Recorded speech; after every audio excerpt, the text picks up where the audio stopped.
Hello and welcome to Talkin' Baseball. We had some good NL East action. The machine Albert puts a stamp on one. So much good baseball. It's players only, people. It's players only.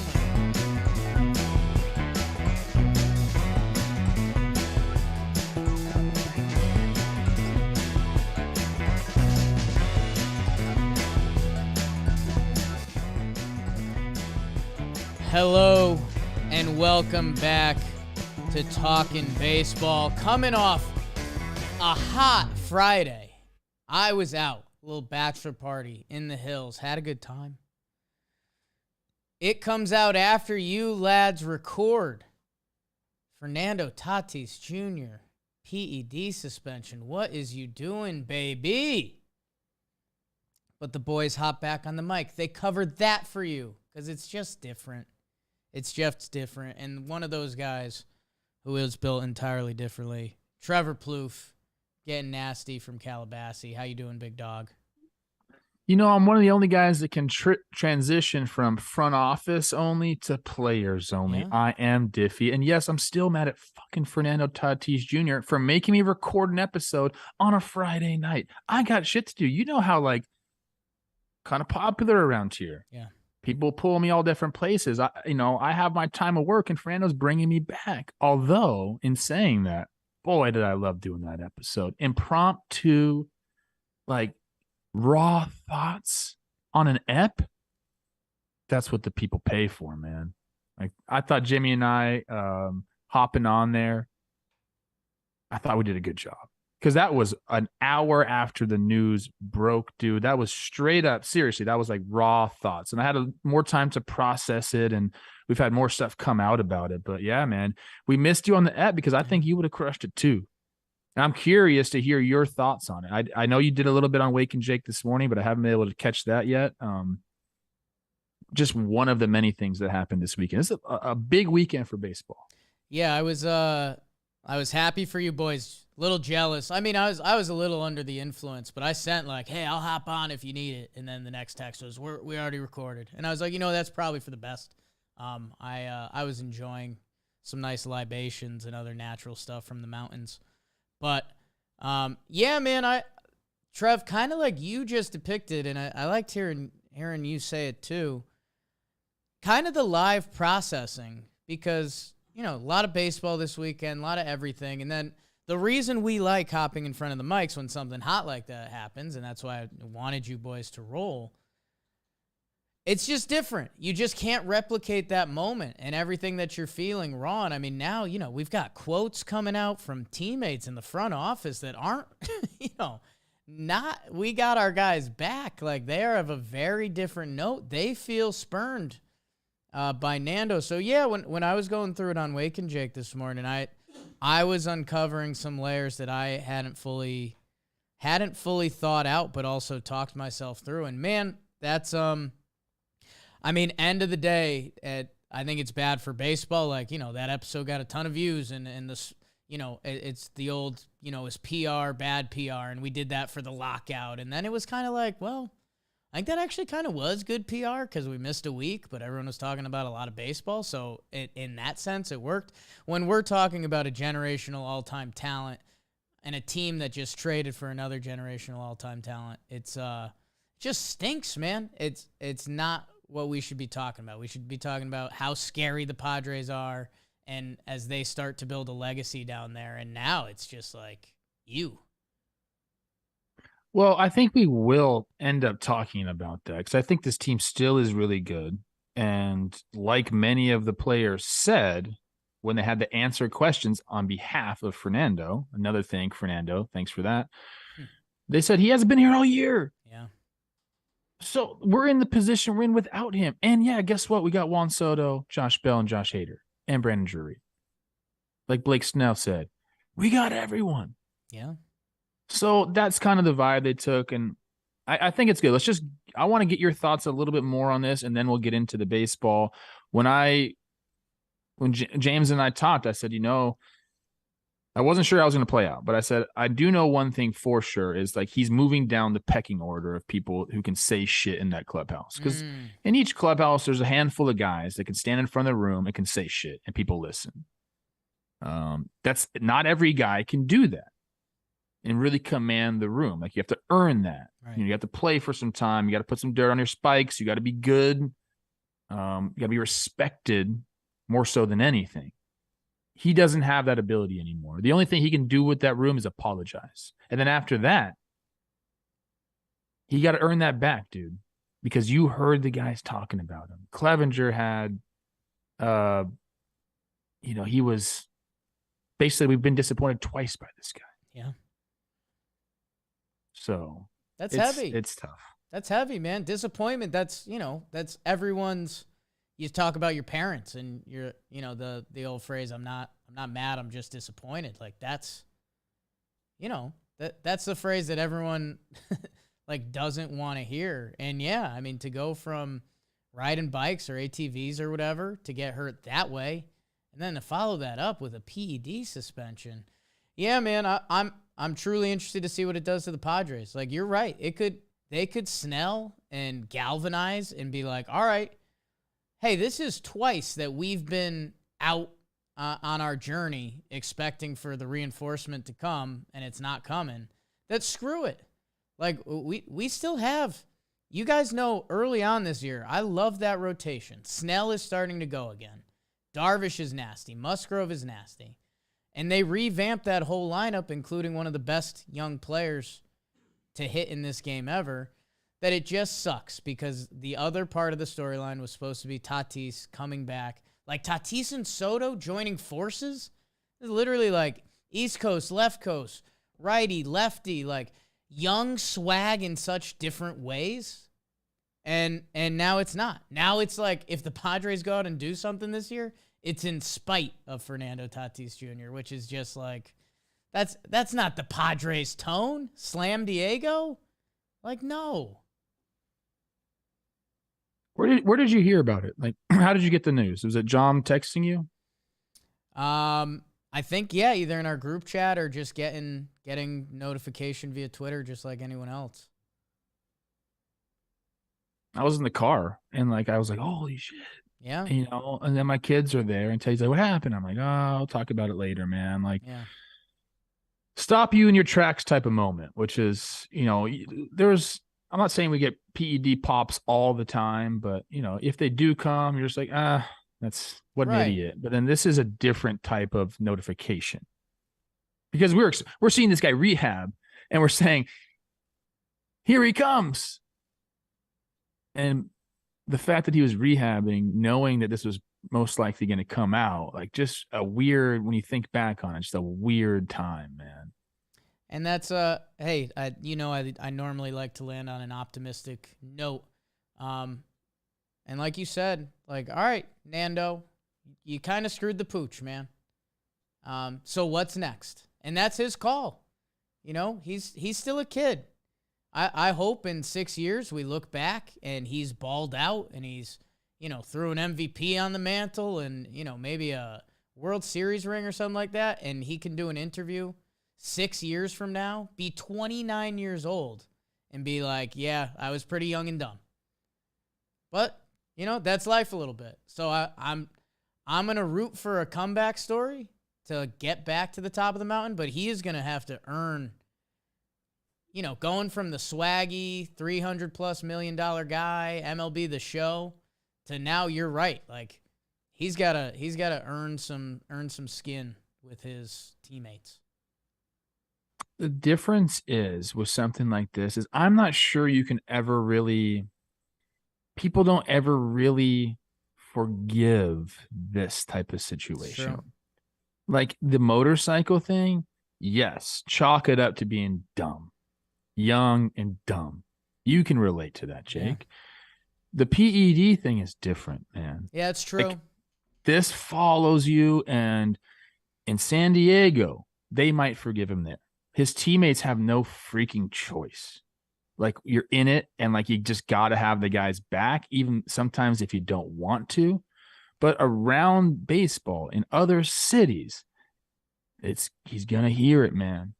And a lot of people are talking to me about, oh, what's your relationship with Braun? Because I was kind of thrashing Fernando, and then what about your boy Bronny? And I said it. It took us a while to repair our relationship, and he still got it to the day he retired on the road, man. Yeah. To the day he retired on the road, he was dealing with people just coming at him with that. And you know what? Rightfully so. So that's something that Tatis gonna have to deal with, man, for the rest of his career. Yeah. Yeah, and that's where, we talk about being young and dumb. If you can fully swallow that at some point, and I think that's where Joe's McFly, our dude, a proud Dominican daddy. Tatis, he's from the same hometown and stuff, and like he's just like, people are bummed, and he didn't have to do this, and now this guy was supposed to get the keys to baseball pretty much. Like I always compared him to Griffey. And now, yeah, there's a gray cloud hanging over him that you hope he can at some point kind of swallow that lump in his throat. Don't be proud about it. You screwed up. Go be better. Go take every piss test from here on out and come back the right way and be the ball player you can be. Because, yeah, I mean, how far have we come from, 2021 home run leader Fernando Tatis, 130 games. He still led the league in homers, 22 years old. Like, there's going to be a day he comes back to the field in 2023 and we're like, damn, we haven't seen this kid in a year and a half. Like, I don't know. I hope when we're talking baseball in, 2028, we can laugh at this, Trev. I ain't laughing at shit. I know you aren't. Hey, let me ask you this. Okay. Because I should know this. Sure. But like, where can this guy play baseball? Oh, so we talked about that a little bit with Joe's. So another thing that's just a dumb bummer is that we're pretty sure he can't play in the World Baseball Classic. Yeah, ineligible for that. Is he? Did they say that? Because I read a couple articles and when Joe's mentioned it, that said it in passing. It wasn't the point of articles. I think the point was it's an MLB sanctioned event. So if he's ineligible, he's ineligible. Is he going to play winter ball? He probably can. I mean, Cano showed up there and was playing. So, yeah, I mean, I think he's going to get reps somewhere. And then spring training, I don't know.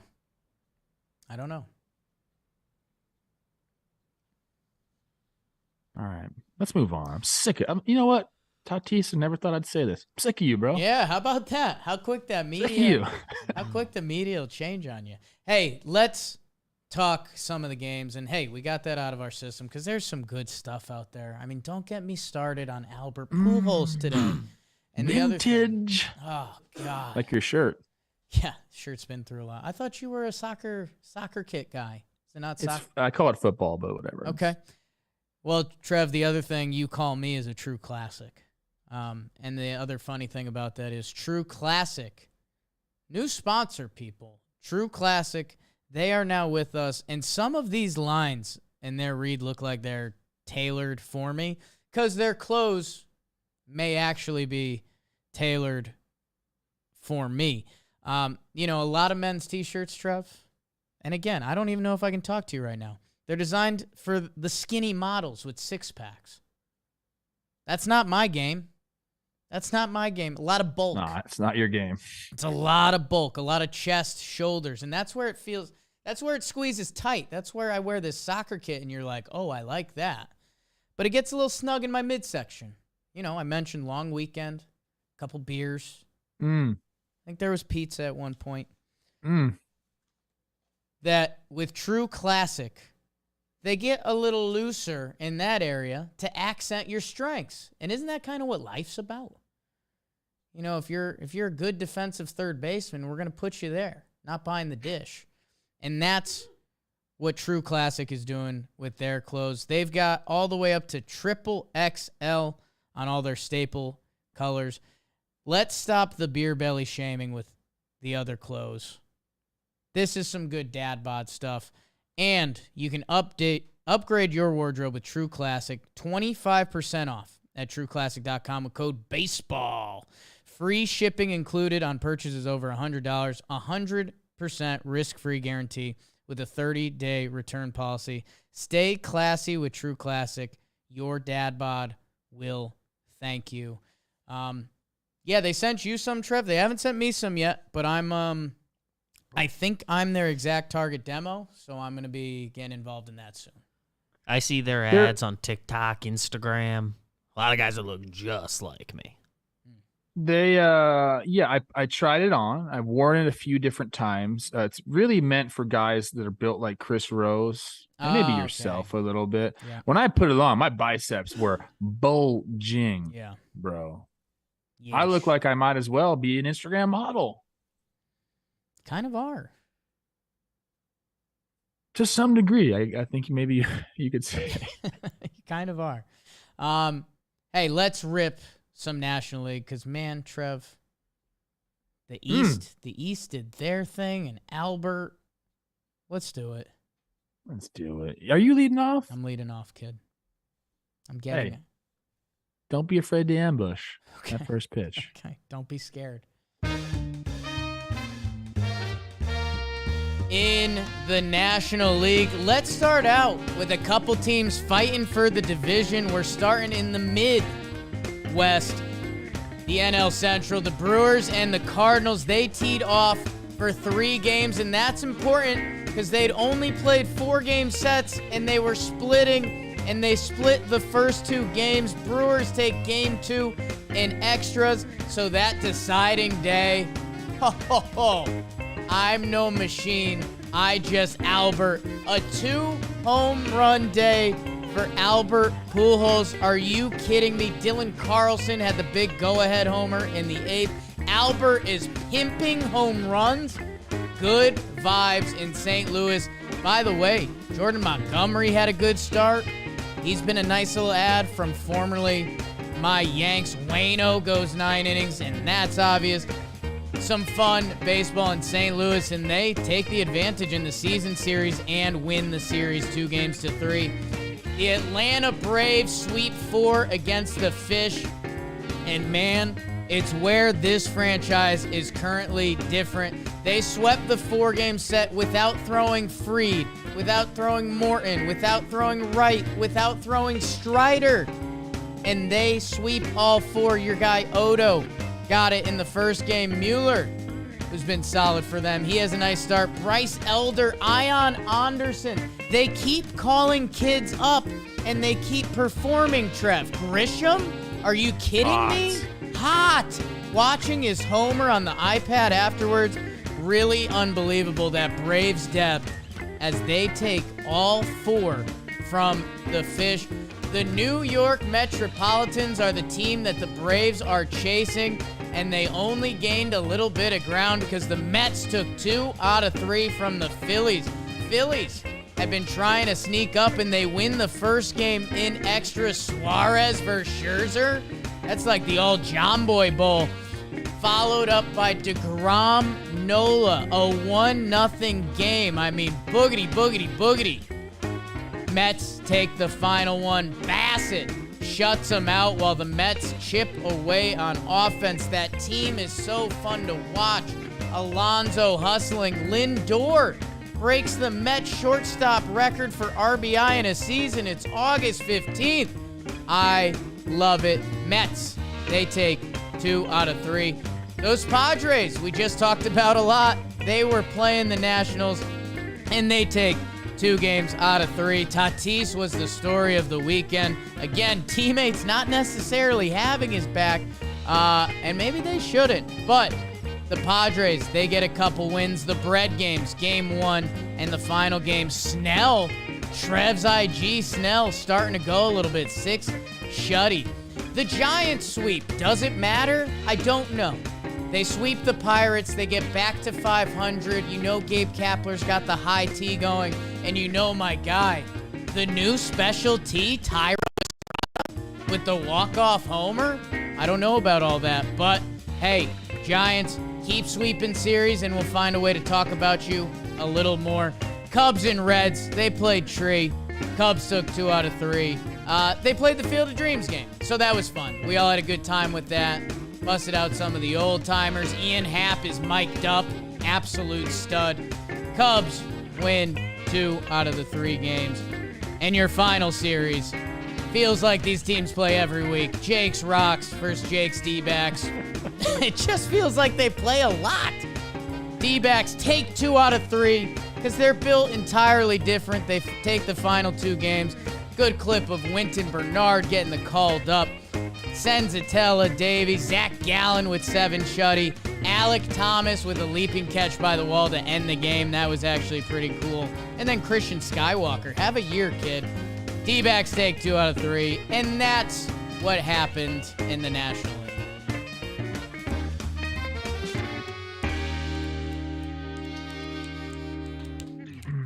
You are an absolute animal. How about that timing, Jake? Yeah. It's just a little different. He's heard that before. You've heard that before. How are you so quick?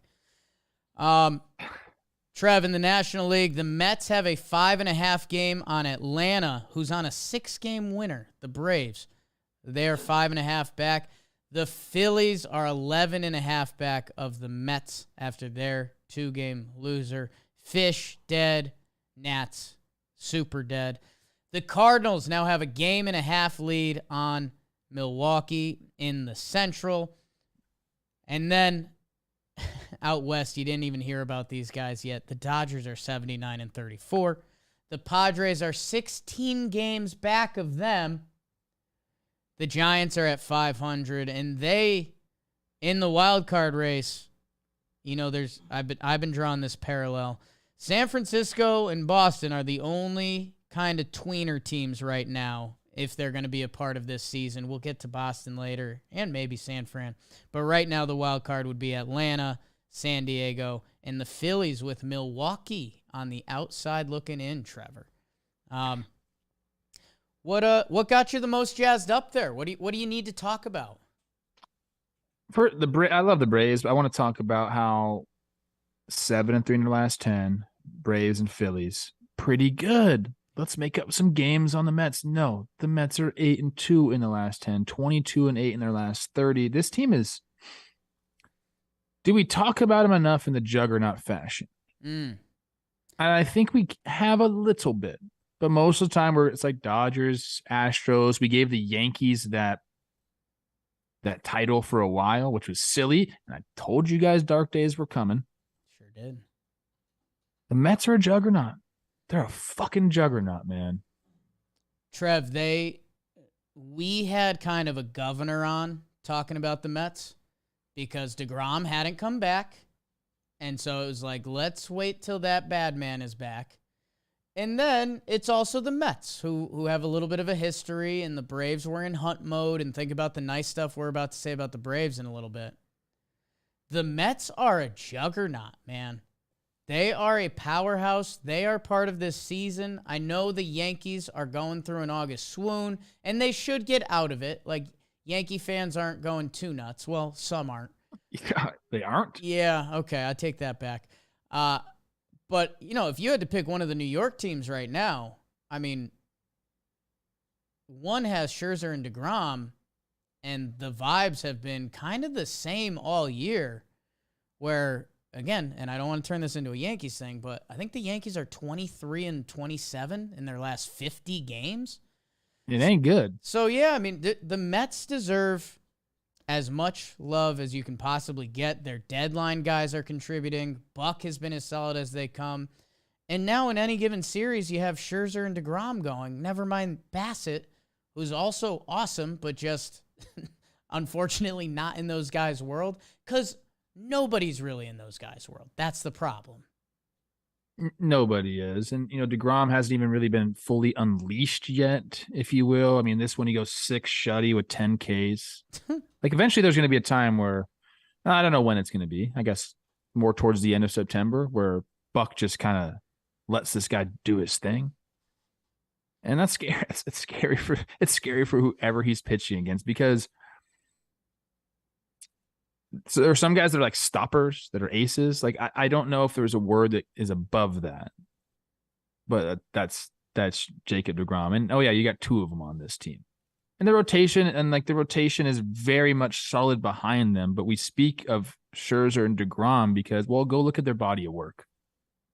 I talked with Chris Rosie this morning about Tatis and how, like, we kind of, for a lot of the young guys, we will place them among the greats if they get up to a nice start of their career. But these are the guys that we should be talking about more. The veterans that have been doing it for as long as these guys have. And I know deGrom's, had some injuries, I get that. But when he's on the field, the track record is there that he is on another world. And right now he looks better than ever. He really does. It's fucking crazy. I mean, Jerry Blevins isn't a tweet for clicks kind of guy. Like he was fairly adamant that he's like, Jacob deGrom is the best player in baseball. Like, what he can do compared to his contemporaries at the position is heads and shoulders above everyone else. I kind of got lost the other day. I forget if it was Wake and Jake or not, but if health isn't a thing and you needed one starting pitcher to pitch for your life in their prime, like, Jacob deGrom might be the guy.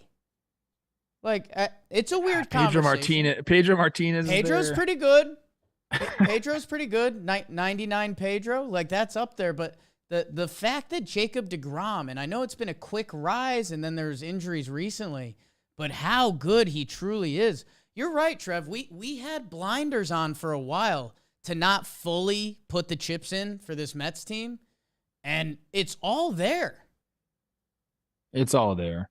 And, on the other side of this series, if you're the Phillies, you honestly kind of have to feel decent about what happened. I mean, you went up against the guys, okay? And you win the first one in extras, okay?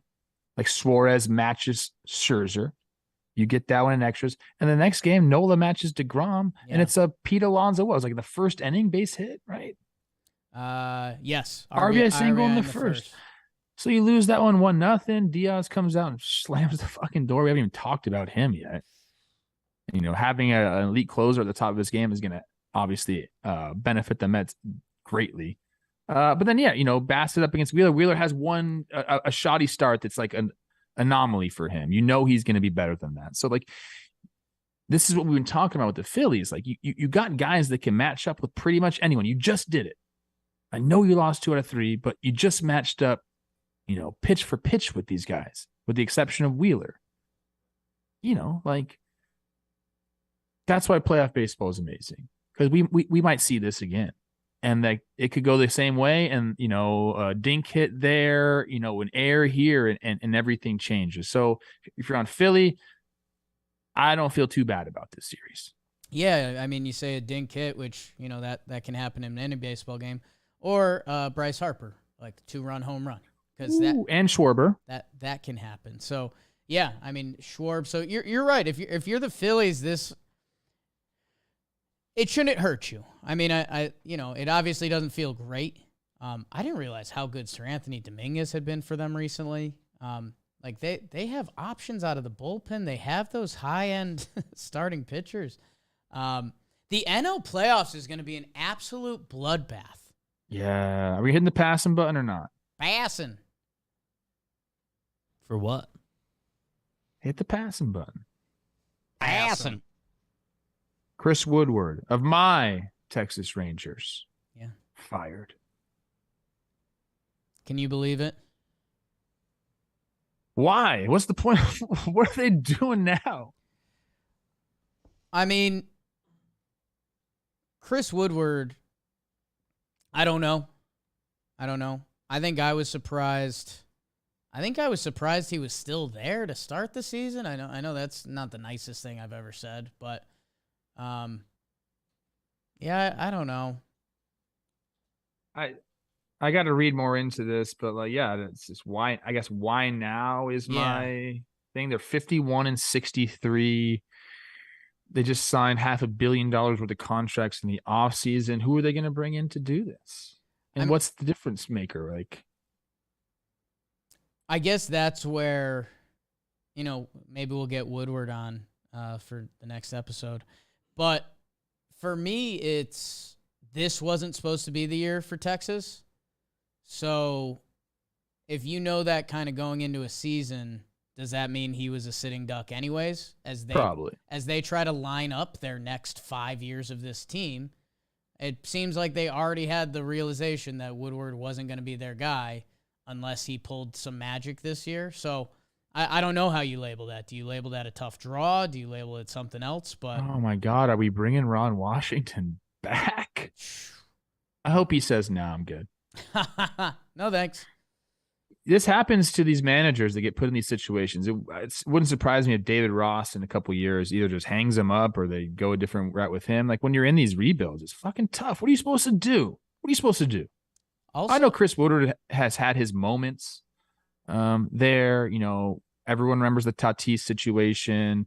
There's been some things, but like it's tough to manage a team that fucking loses all the time, dude. The only one that's changing the narrative right now, which I'm actually really excited about, is Brandon Hyde. Yeah. He went through shit. Yeah.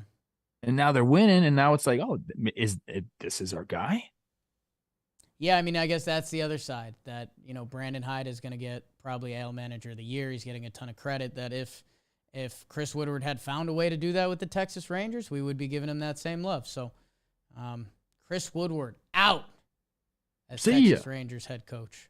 Trevor, I remember playing against him in low A. Are you throwing your hat in the ring for the Rangers head coaching gig? No, I'm too busy, bro. Okay. Too busy. All right, let's get back to the National League. Sorry, the passing button had to get hit for that one. Managers are getting canned left and right, but Tony La Russa, no sir, no baby. Well, that's the other. That was the other. Chris Woodward was part of the young manager revolution of getting hired, and then Texas realized, oh, we need an old guy. We need a buck. We need a Dusty. So Ron Gardenhire coming back out? I think Ron will be hired as the next Texas coach. Gardenhire or Washington. Okay. Let's tie off the East a little bit. Just because the Braves do sweep the Marlins in 4 games without using arguably four of their top starting pitchers, where if you're doing the math on that at home, it might throw you off, but they called up Ian Anderson for a 27th man. So he gets one of the starts. Bryce Elder, just another kid they call up. Does he go 7 innings, 10 Ks? Yeah. So, yeah, man, I don't know. Odo and Mueller in the starts before that. The Marlins season has ended. And, yeah, for the Braves, this is just highlighting how good their depth truly is, with now Grissom coming up, too. I don't know, man. Yeah, he was a top prospect. Elder was a number 3 prospect. You already have Michael Harris up. Like, this is... we give the Braves credit on being a great organization. We know that they've developed players, they have homegrown guys, but this is the model for sustainability for like years to come. This is how you become like the Astros. This is how you become like the Dodgers. Like the Braves had that in the 90s when they just won the division for a zillion years in a row. I'm not saying they're going to win the division every year, because there's some damn good teams in this division right now, but they are set up for success for years and years and years because they're able to bring up guys like a Grissom, like a Harris, like fucking Elder. I didn't know they had a guy that could do that. Strider. Yeah. Like the list goes on and on for them. I don't know if they're going to catch the Mets. What are they, 6.5, 5.5 back right now? I don't know if they can do that. But this is a team not to be fucked with. They are 5.5 back at the Mets, which, it's one of those mid-August things, and these teams are about to play. So there could be a very different tone on the Friday episode. I think there will be a very different tone on the Friday episode. A little teaser for what's coming up there. Do you think Michael Harris is he's already won the National League Rookie of the Year? Who else has given him a run? I'm going to look up the odds here. The guys, you look up the odds, okay? Because I'm going to tell you his stat line right now. He's hitting 293. He's got 12 homers, 13 stolen bases. Okay, this is 246 ABs. You can extrapolate that to where he would be easily a 2020 guy, possibly a 30-30 guy. I think that might be in his future. 2.9 WAR, 129 OPS plus. Trev, there's one other guy, and you just said his name, Spencer Strider. Yes. Right now, the two Vegas flip a coin are Strider and Harris. Strider's been really good too. Yeah. Yep. That's pretty crazy, huh? More importantly for Michael Harris, he's sneaking up on the All-JM team. We'll see if he can track down Nimmo. That's true. He was so close. And by the way, we've got another one of those going on in the AL. Adley Rushman is sneaking up. No, on Julio? On the well, no, not in the AL Rookie of the Year, in the All-JM team. Okay. Sorry. Okay. And by the end of the year, both of them should have enough games for us to do the conversation. Julio's still minus 600, so I think he's doing all right.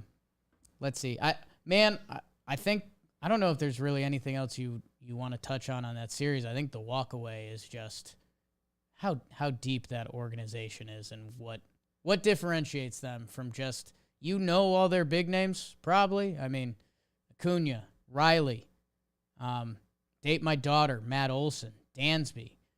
But, I mean, they have second and third layers to this team. Like, I can't remember the last time I've said Marcell Ozuna's name. He's still on the Braves. Eddie Rosario got, new eyeballs. He's been figuring it out. Like, William Contreras was casually starting NL All-Star this year. So the layers and depth to this organization is what, we'll see what other, by the time October gets here, what other injuries kick in and everything like that if they have them, they can plug them in probably better than any other team in baseball. Someone's saying that Mike Soroka's rehab starting right now. I always get nervous about that because I feel like whenever we've talked about that, it hasn't gone well. It goes the other way. Yeah, I know. I want to see him pitch. I don't even care if he pitches poorly. I just want to see him in the show, man. Mike Soroka set for rehab start Tuesday in Rome. Don't think that's Trev's Italy. I think that's Georgia. But yeah, dude. I mean, how many teams, if they were missing Mike Soroka for 2 years, would be like, well, we've been missing our guy. And the Braves didn't care. They won a World Series. He's an option for them. Like, they don't care if he comes back, really. I mean, they do, but spiritually. Okay. Trev, let's go over to probably the most impactful series of the weekend. Brewers-Cardinals, the NL Central. Has been a little sloggy for a little bit. Some uninspiring baseball from three of the teams in the division.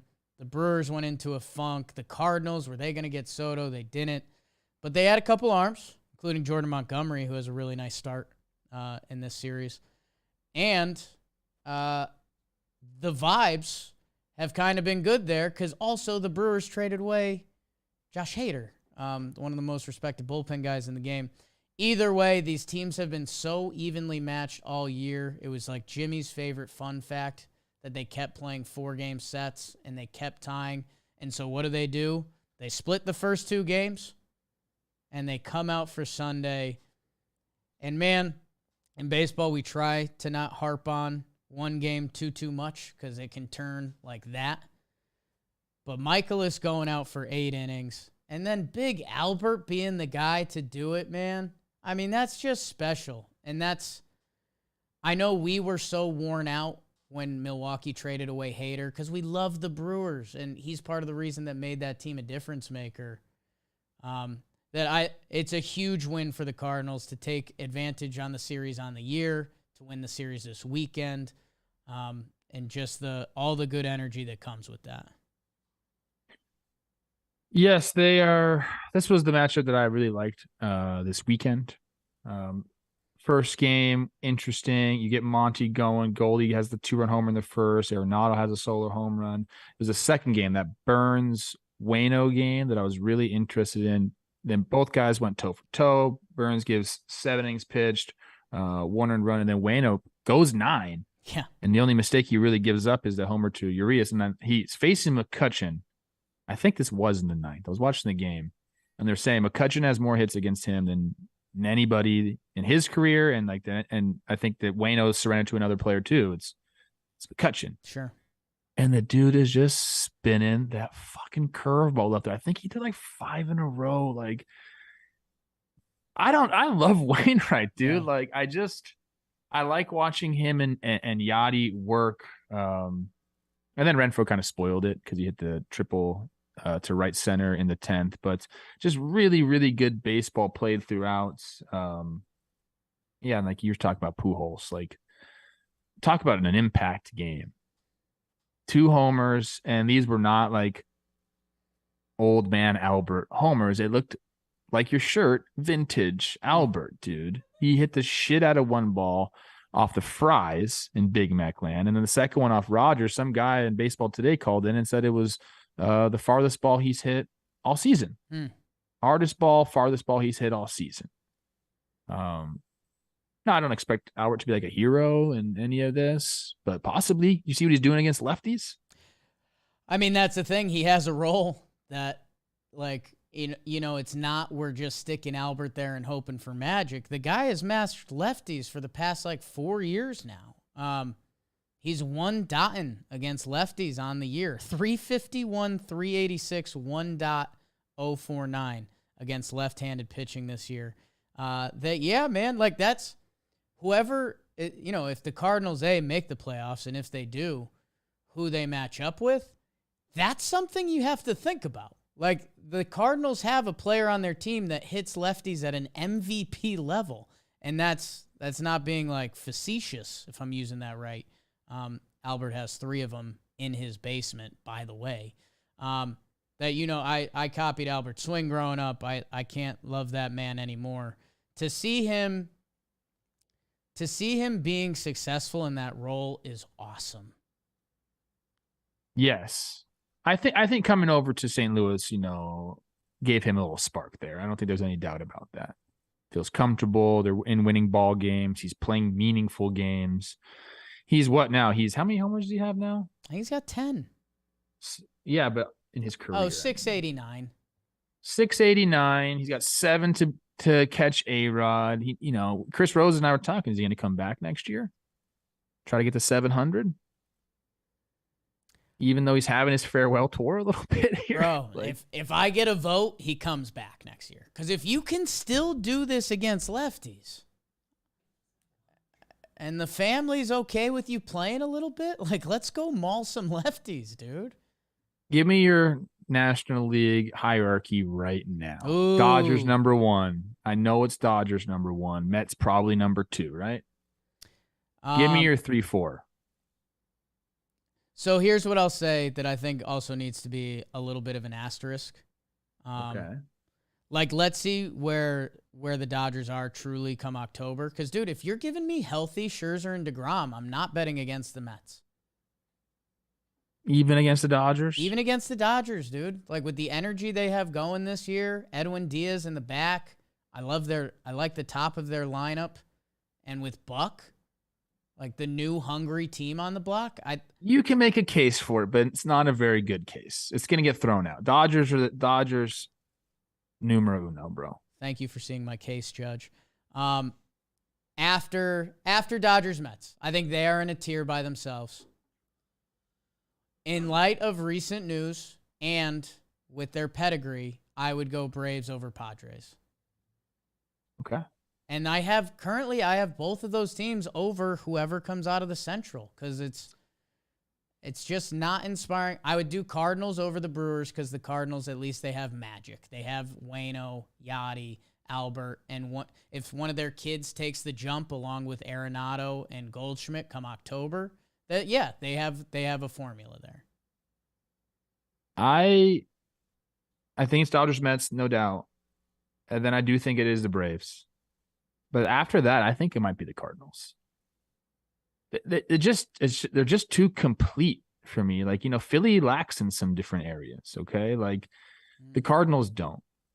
Are they close? Sure, but I think I would go Dodgers, Mets, Braves, Cardinals, Padres, Phillies. And the Brew Crew, my Brew Crew. Yeah. I don't know where to slot them because I still really do like them. I still think they can match up with pretty much anybody. I actually might even put them above the Phillies.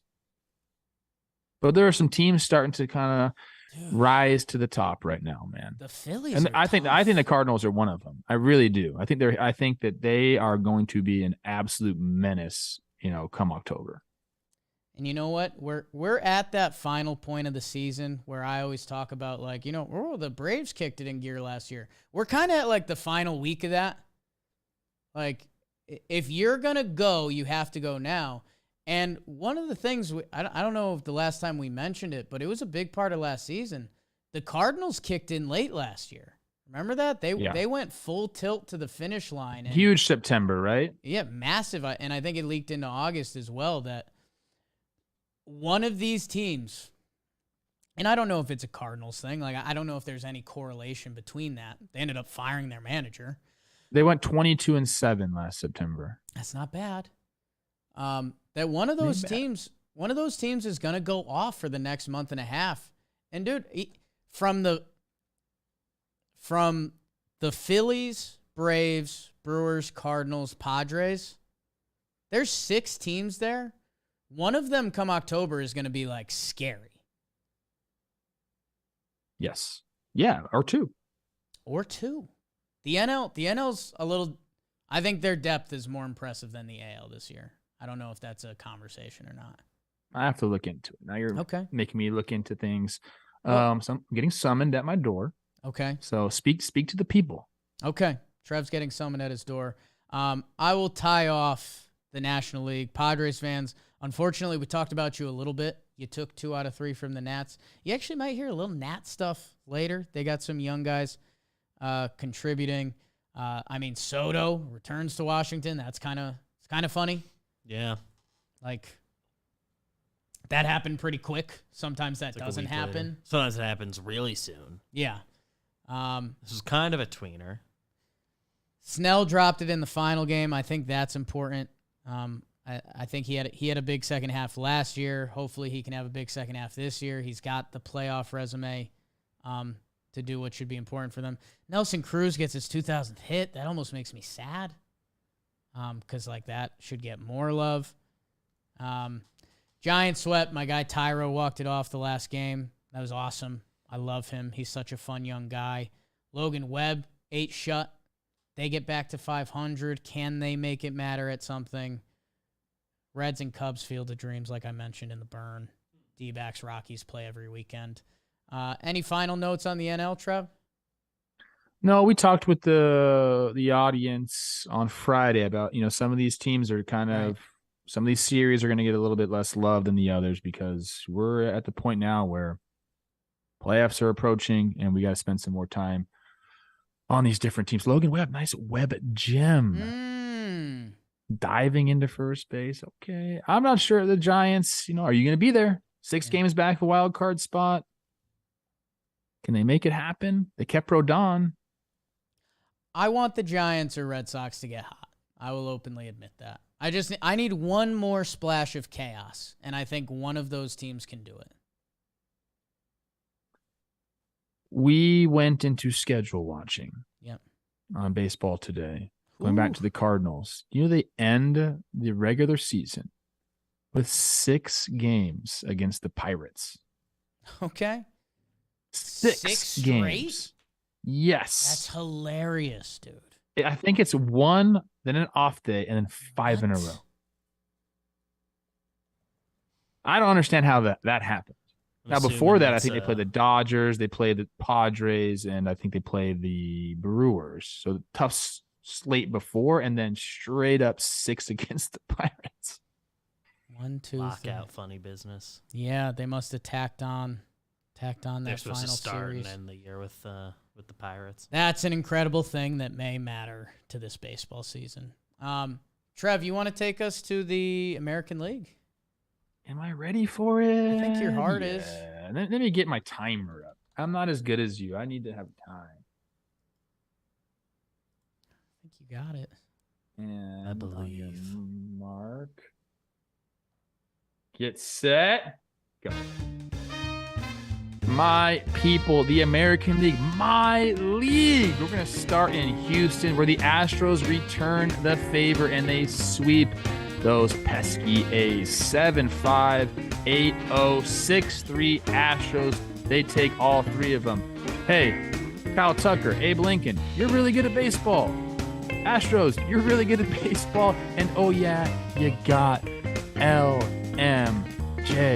back. Is that how you say it? Is that the initials? Lance McCullers Jr. returns, my people, and he's throwing that freaking slider all the dang time. He even got a little thick. Comes back and throws 6 shutty, 5 Ks, and everything is right in Houston. They are rolling. Bregman had a big series, back-to-back games with a 2-run homer in the first inning. Astros are absolutely ridiculous. They sweep the A's in 3s. Another sweep happened in Chicago. Tigers came into town to play the White Sox, and the White Sox, did they have the moment I've been calling for? Johnny Cueto says there's no fire, and then they come out with some fire, and they sweep the Tigers. It goes 2-0, 6-4, 5-3. Kopech does his damn thing. Giolito struggles early, then settles down, and then Lance Lynn goes in the last game. White Sox, we need you to get going. 2.5 back of the Guardians. Kopech had to come out with a no-hitter because they're watching his innings because they want him there in September and October. Guys, do your damn thing. Also, Jimenez, Eloy, catch that ball. Riley Green hit a ball out there that should have been caught. Ended up being a bases-clearing double. Giolito wasn't happy. I wasn't happy. But they don't play defense there. Anyways, they sweep against the Tigers. Go White Sox, go. Moving on. This one was a feisty one down in Tampa. The Orioles go in to Tampa Bay, and they lose 2 out of 3. Rays take 2 out of 3. The first one goes to the Orioles, 10-3. They're feeling great. Taron Barbara, my guy. 8-2 Rays in the next one, 4-1 Rays, because they are just built different. McClanahan goes 6 innings and 2 earned runs after giving up 9 runs over his last 2 starts. He says teams are not letting me get to 2 strikes. They are attacking him early. It looks like that is a plan that he's going to have to figure out. And then, oh yeah, Rasmussen. We never know who the starters are down in Tampa. Well, we know who he is. He almost goes perfect. Gets broken up by my guy, Mateo. More about him later. Takes the perfect game into the 9th. Rays win this series 2 of 3. Randy Arozarena, by the way, looking like the best ever again. Moving on into Boston, Fenway Park, Yankees go in. They lose 2 of 3. The Red Sox, baby, take the series 3-2. It goes extras in game 1, 3-2. The second one, Yankees get that one for the Red Sox. Blank them, winning 3-0. It was Eovaldi versus Herman in game 1. Whitlock threw a shutout, 9th and 10th in the win. JD Martinez says it's a joke, talking about how good Whitlock is. Second game was the Kiner Falefa game, baby. Homer, and then he does the bunt. You know I love bunts. To get everyone fired up, but then the Red Sox win game 3. They take 2 of 3. Yankees kind of reeling. Talk about that a little bit more. Guardians went into Toronto in a series that I love. 8-0 Guardians in game 1 behind a nice start by Quantrill and a bad start by Barrios. Then the Blue Jays found a way to win game 2, 2-1. The Guardians said, we'll take this series. They win it 7-2 with a start by Bieber.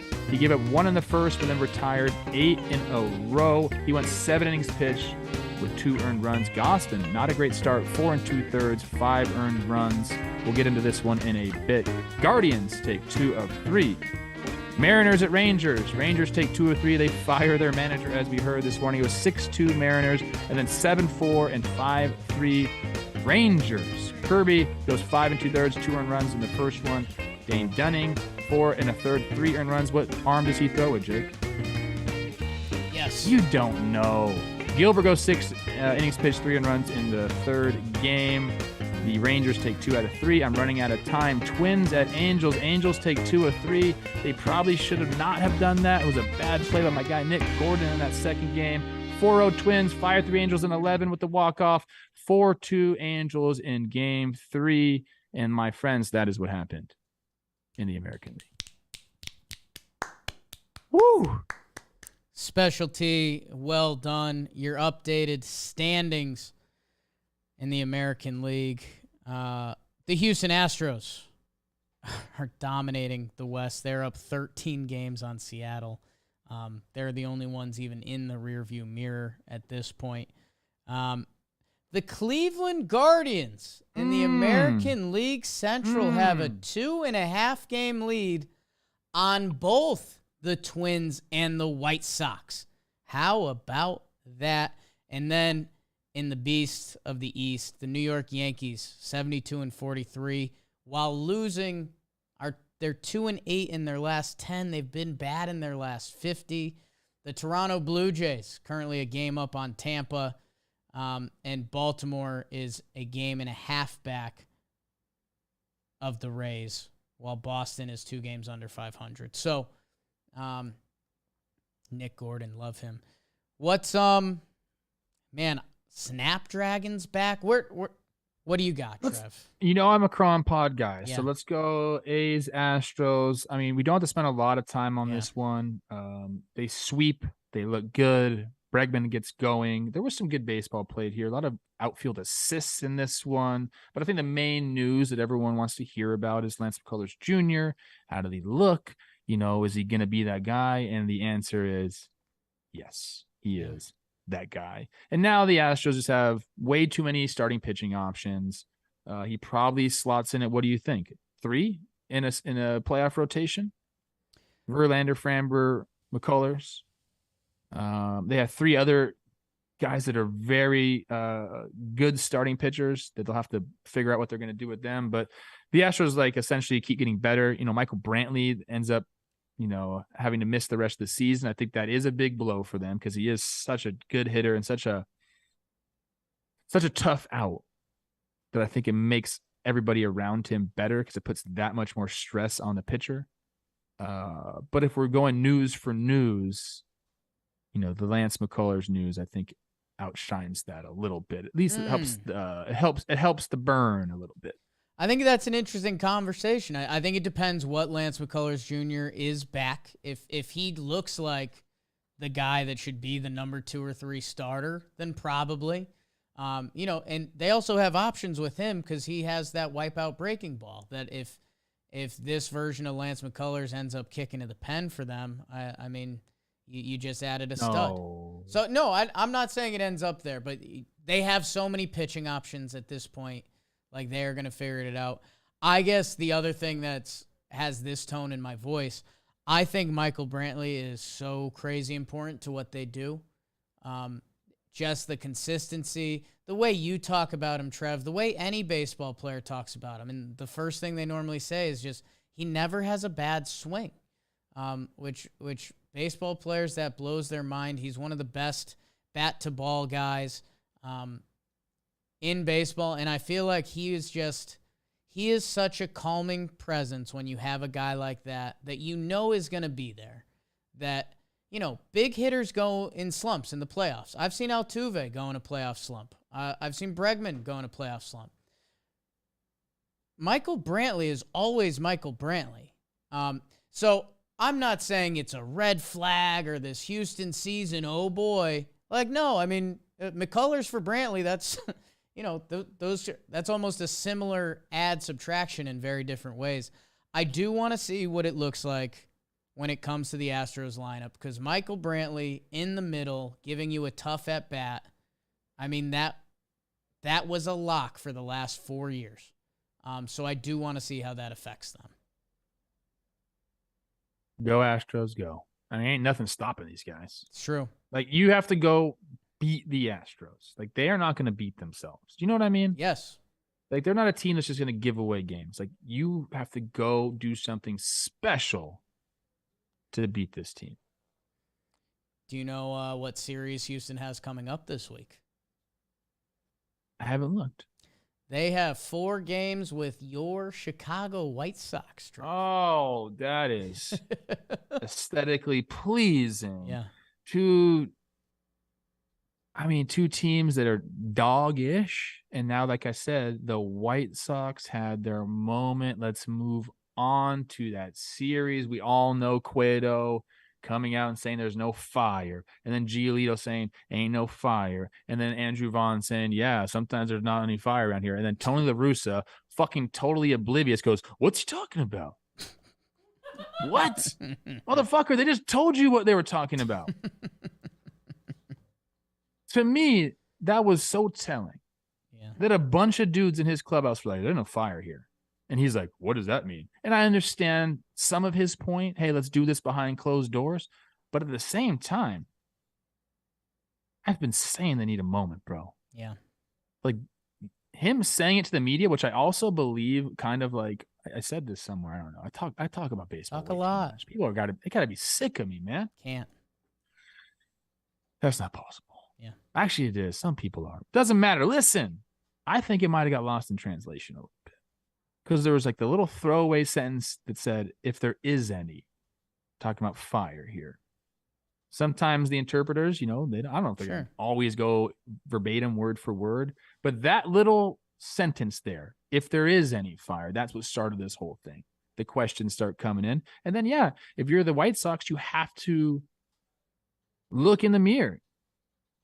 It's pretty obvious that there's not fire every day from that team. You might get in spurts, but most of the time, it ain't looking like it. So now you have to have this conversation, and Tony La Russa sure as hell had to address his team. At least I'd hope so. And then, boom, you come off. And look, I know it's the Tigers. They're not having a great year this year, but you sweep who you need to sweep my people. Kopech doing his damn thing. And, oh, yeah, Andrew Vaughn, what a great series. Go look at his numbers right now. Got a lot of your baseball cards, kid. I like the way you're doing things right now. I'm an Andrew Vaughn guy. Did one of our early midweeks, him and Gavin Lux. I was like, this could be your guys this year. He's going. The White Sox, kind of as mentioned, they've obviously been the mid Sox all year. It hurts me to say that. Talk about a big week. They have the Houston Astros for 4, and Trev, the pitching matchups would put some lead in your pencil. Urquidy versus Cueto, Verlander versus Cease, Framber versus Kopech, Garcia versus Giolito. I mean, we are going to find out. And Tigers, White Sox, like you said, it's a series they should win. It's never easy to sweep. They do sweep. It's not even pretty. They had a drop ball by Clemens out there that helped them win the final game. Whatever. You swept. Take your victories. You've been hunting for them all year. Now you've got 4 against Houston, the number 1 dog in the AL still. And then the guy that just took your division, the Guardians. Circle this. I know I've been saying it too much. Jimmy's actually blown away by my White Sox support. Like, he's given me a couple private moments where he's like, you don't actually believe in the White Sox, right? And I'm like, no. Still do. I know, because the talent is there. The way they have fought this year, the fact that we're in mid-August and their whole team is saying they don't have fire, I mean, that sums it up. This has got to be the go week, and if it's not, then I will fully bail, and I will give the Guardians what they've deserved up until this point. But I think the White Sox have a chance because they still have that high-end talent. They sweep the Tigers. Good.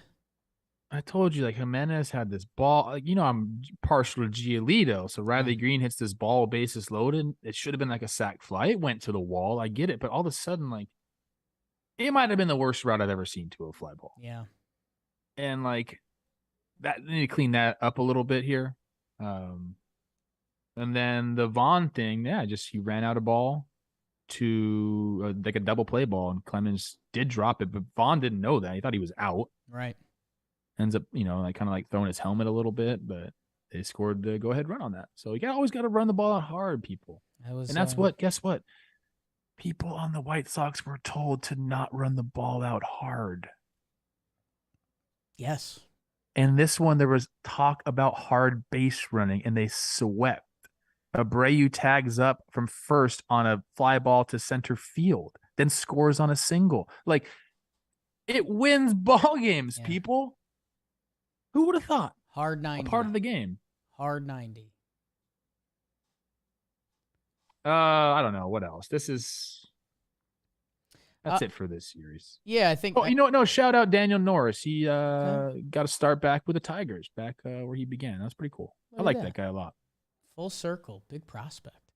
Are we heading over to the East? Yeah, yes. Okay. Crom Pod, Tampa Bay hosting the Orioles, two teams fighting it out for wild card. The Orioles win game 1. They actually they took possession of the third wild card spot after the first game. They just basically clobbered the Rays.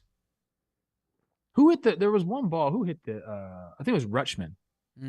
He hit a homer, and hit off the catwalk. And like a Rosarena just like caught it. And I was like, what's going on right now? And then I realized, oh yeah, there's fucking metal in the ceiling here. But yeah, they went off and did it first game. And then the Rays kind of answered the bell there a little bit. Nice strong start by McClanahan. Then obviously Rasmussen did his thing. And a couple things I wanted to note in here. Okay. A Rosarena looks really good. He hit a ball and I think it was the third game. Yeah, the 3-run homer he hit in the third game. Crushed it, looked in the dugout. It reminded me who Randy is. Right. You call him the best ever. We had DL Hall make his debut. Not a great debut, but then after the game, their GM said, he might be back in a relief capacity. Okay. Come down the stretch. That's interesting. And then the other thing I wanted to make note of this series is my guy Mateo had a 5-hit game in game 1. And Coach Ballgame gave Manny Margot his oohs and ahs guy. Mateo's kind of my oohs and ahs guy. Like, he made some nice plays out in the field. He's got the speed. Like, he just kind of like, if he's right and he's playing the game and things are going well for him, he's very special to watch.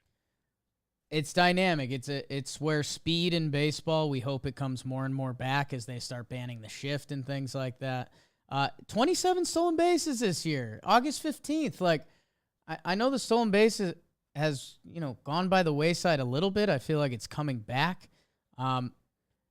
That's electric, man. Like, he's got a good chance to finish as like a 15 homer, 35 steal guy at the shortstop position, which, some of the other numbers not as pretty, but you're right. He's electric. There was a little dust up. I think there was a little misunderstanding. Fairbanks is pitching. Somebody called time very late, and was granted time by the umpire. And then Fairbanks ends up striking him out. And I think he was talking to the umpire, saying like, that's too late. That's too late. And then it was kind of like, the umpire and the hitter are in the same vicinity. So then it looks like he's talking to him. Little dust up. I don't think we need to go too much into it. Although, like, look, any little scrum like that just kind of adds to the drama. And I'm going to go to I should have done this, but the schedule, let's see if they play each other again. I'm sure they do. Razo's schedule watch, baby. Wander Franco nearing a rehab assignment. Gotta love that. Yeah.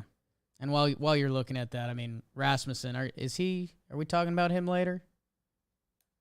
I didn't give him anything. I don't think so. And sorry, that's how the cookie crumbles sometimes, but almost was the headline of the episode. Talk about efficient. And who broke it up? Jorge Mateo. Our guy. I don't think they play again, man. I'm looking at the schedule right now. Okay. Nope. All right. According to Baseball Reference, they do not play again. So they were letting out their end of year frustrations. And they went 10-9 against each other, with the 10 going to the Rays.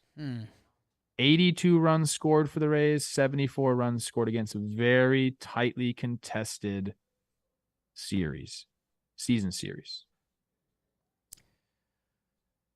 The Orioles are tough, man. They're a tough out.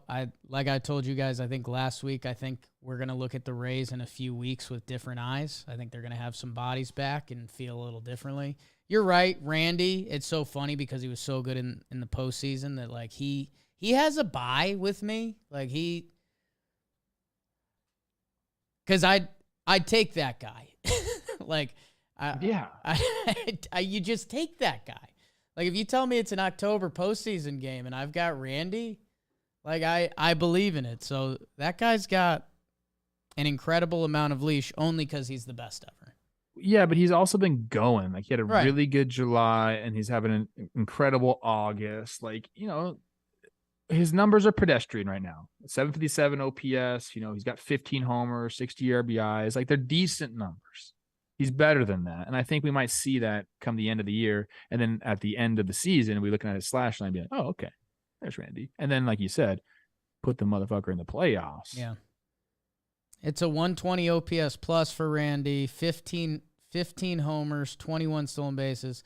Bold on his baseball reference page, caught stealings the past 2 years, leading the league.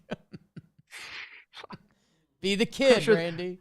The Rays are not happy with that. Like they love their numbers there. Like, actually, Randy, if you're not successful 87% of the time, you shouldn't be going.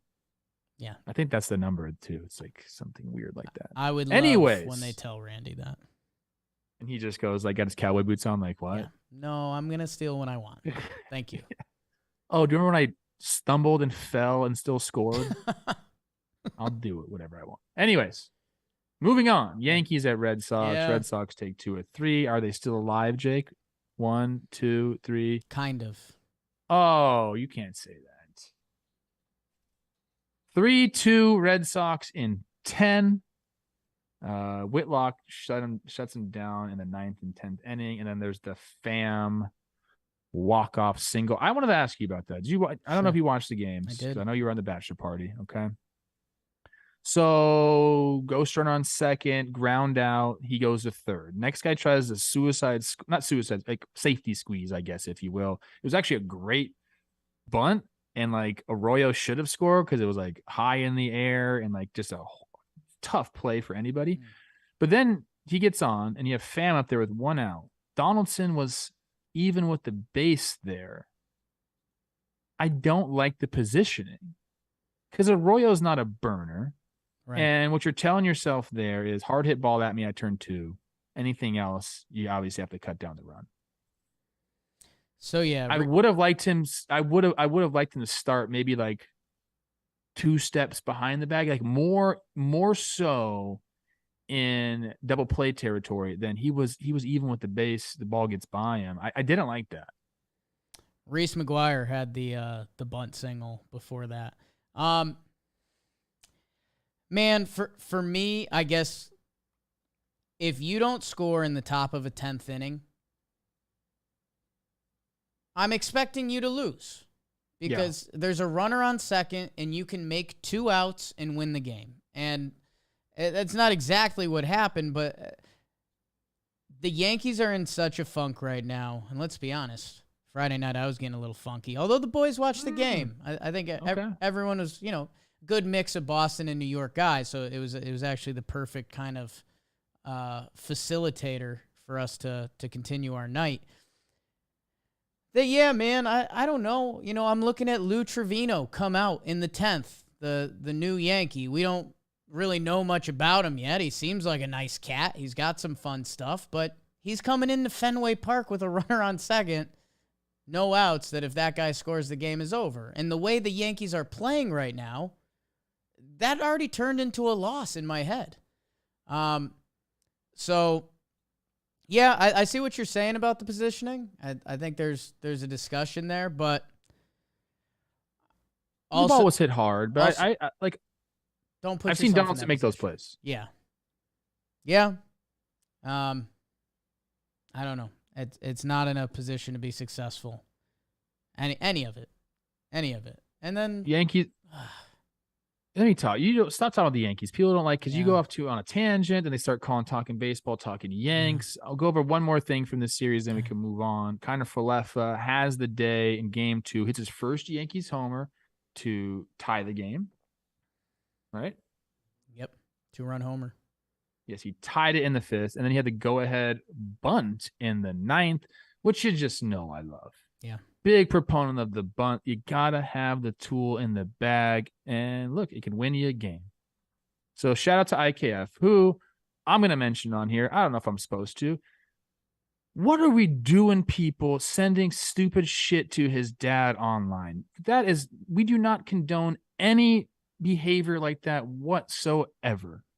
You're allowed to be critical of people's play, but don't send stupid shit death threats, anything. Like, there should be nothing like that directed towards a player, a player's family, or in general. So if you fucking did that, stop.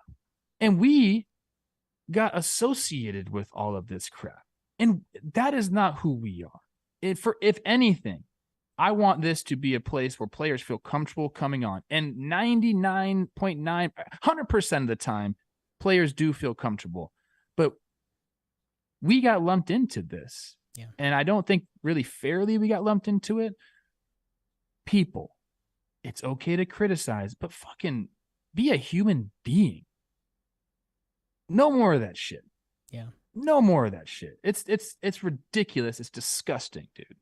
I had to say it. No, it's fine. I mean, we said it the other night. It was, it was some kid being dumb, trying to be funny, and they just have no idea how off they were.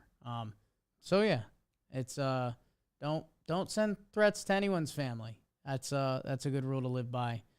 And hey, good for the kid, man. He had a monster night at Fenway. He won the Yankees their only game this series. Otherwise, they just got straight dominated.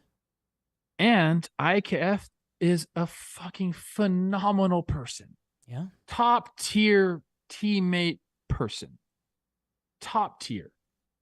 So if you're going to listen to this show and listen to me, I'm going to tell you some things from time to time that you just have to fucking do, okay? Stop it with dumb shit like that. We can't have that. Them's the rules. Okay. What else you got, Poppy? Guardians of Blue Jays, big series here. Guardians just keep a hold on the AL Central. They win 2 out of 3. Quantrill, this is another rotation that we got to start talking about. Yes, do I need to shut up about that? Trev, can I ask you a question? Okay. Where are you at with the Guardians? I'm respecting them. Okay.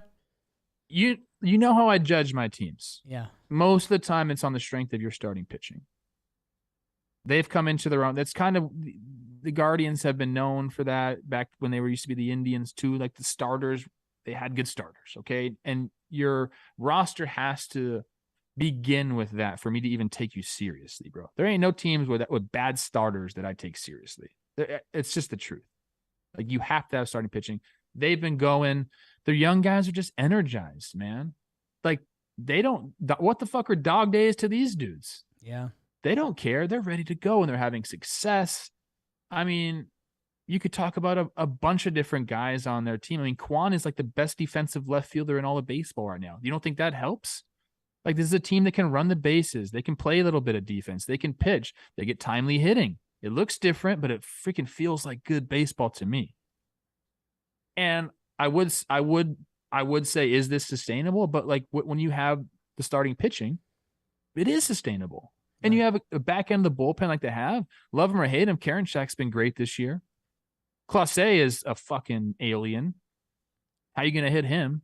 Like, thinking about him closing out playoff games gets me a little excited. Yeah. So the Central is 100% up for grabs still. 100% up for grabs still. I mean, Twins and White Sox, I think, are both 2.5 games out, but the Guardians have kept them at bay this long, and they've had a great start and then kind of a lull, and then they're back. Like, they've kind of withstood the test of time throughout this season. Right. If the Guardians were going to flake out on us, it feels like it would have already happened. But no, I mean, Cal Quantrill gives them a good outing. Shane Bieber is putting together a nice season.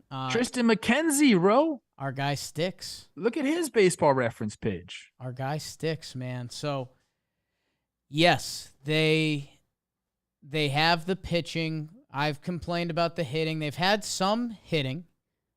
They have young guys performing, and on different days you get a different performance. Ahmed Rosario, and obviously Jose Ramirez, like one of baseball's stars, just plopped in the middle of that lineup. That, yeah, man, I have no idea how it sorts out between Twins, Guards, and White Sox.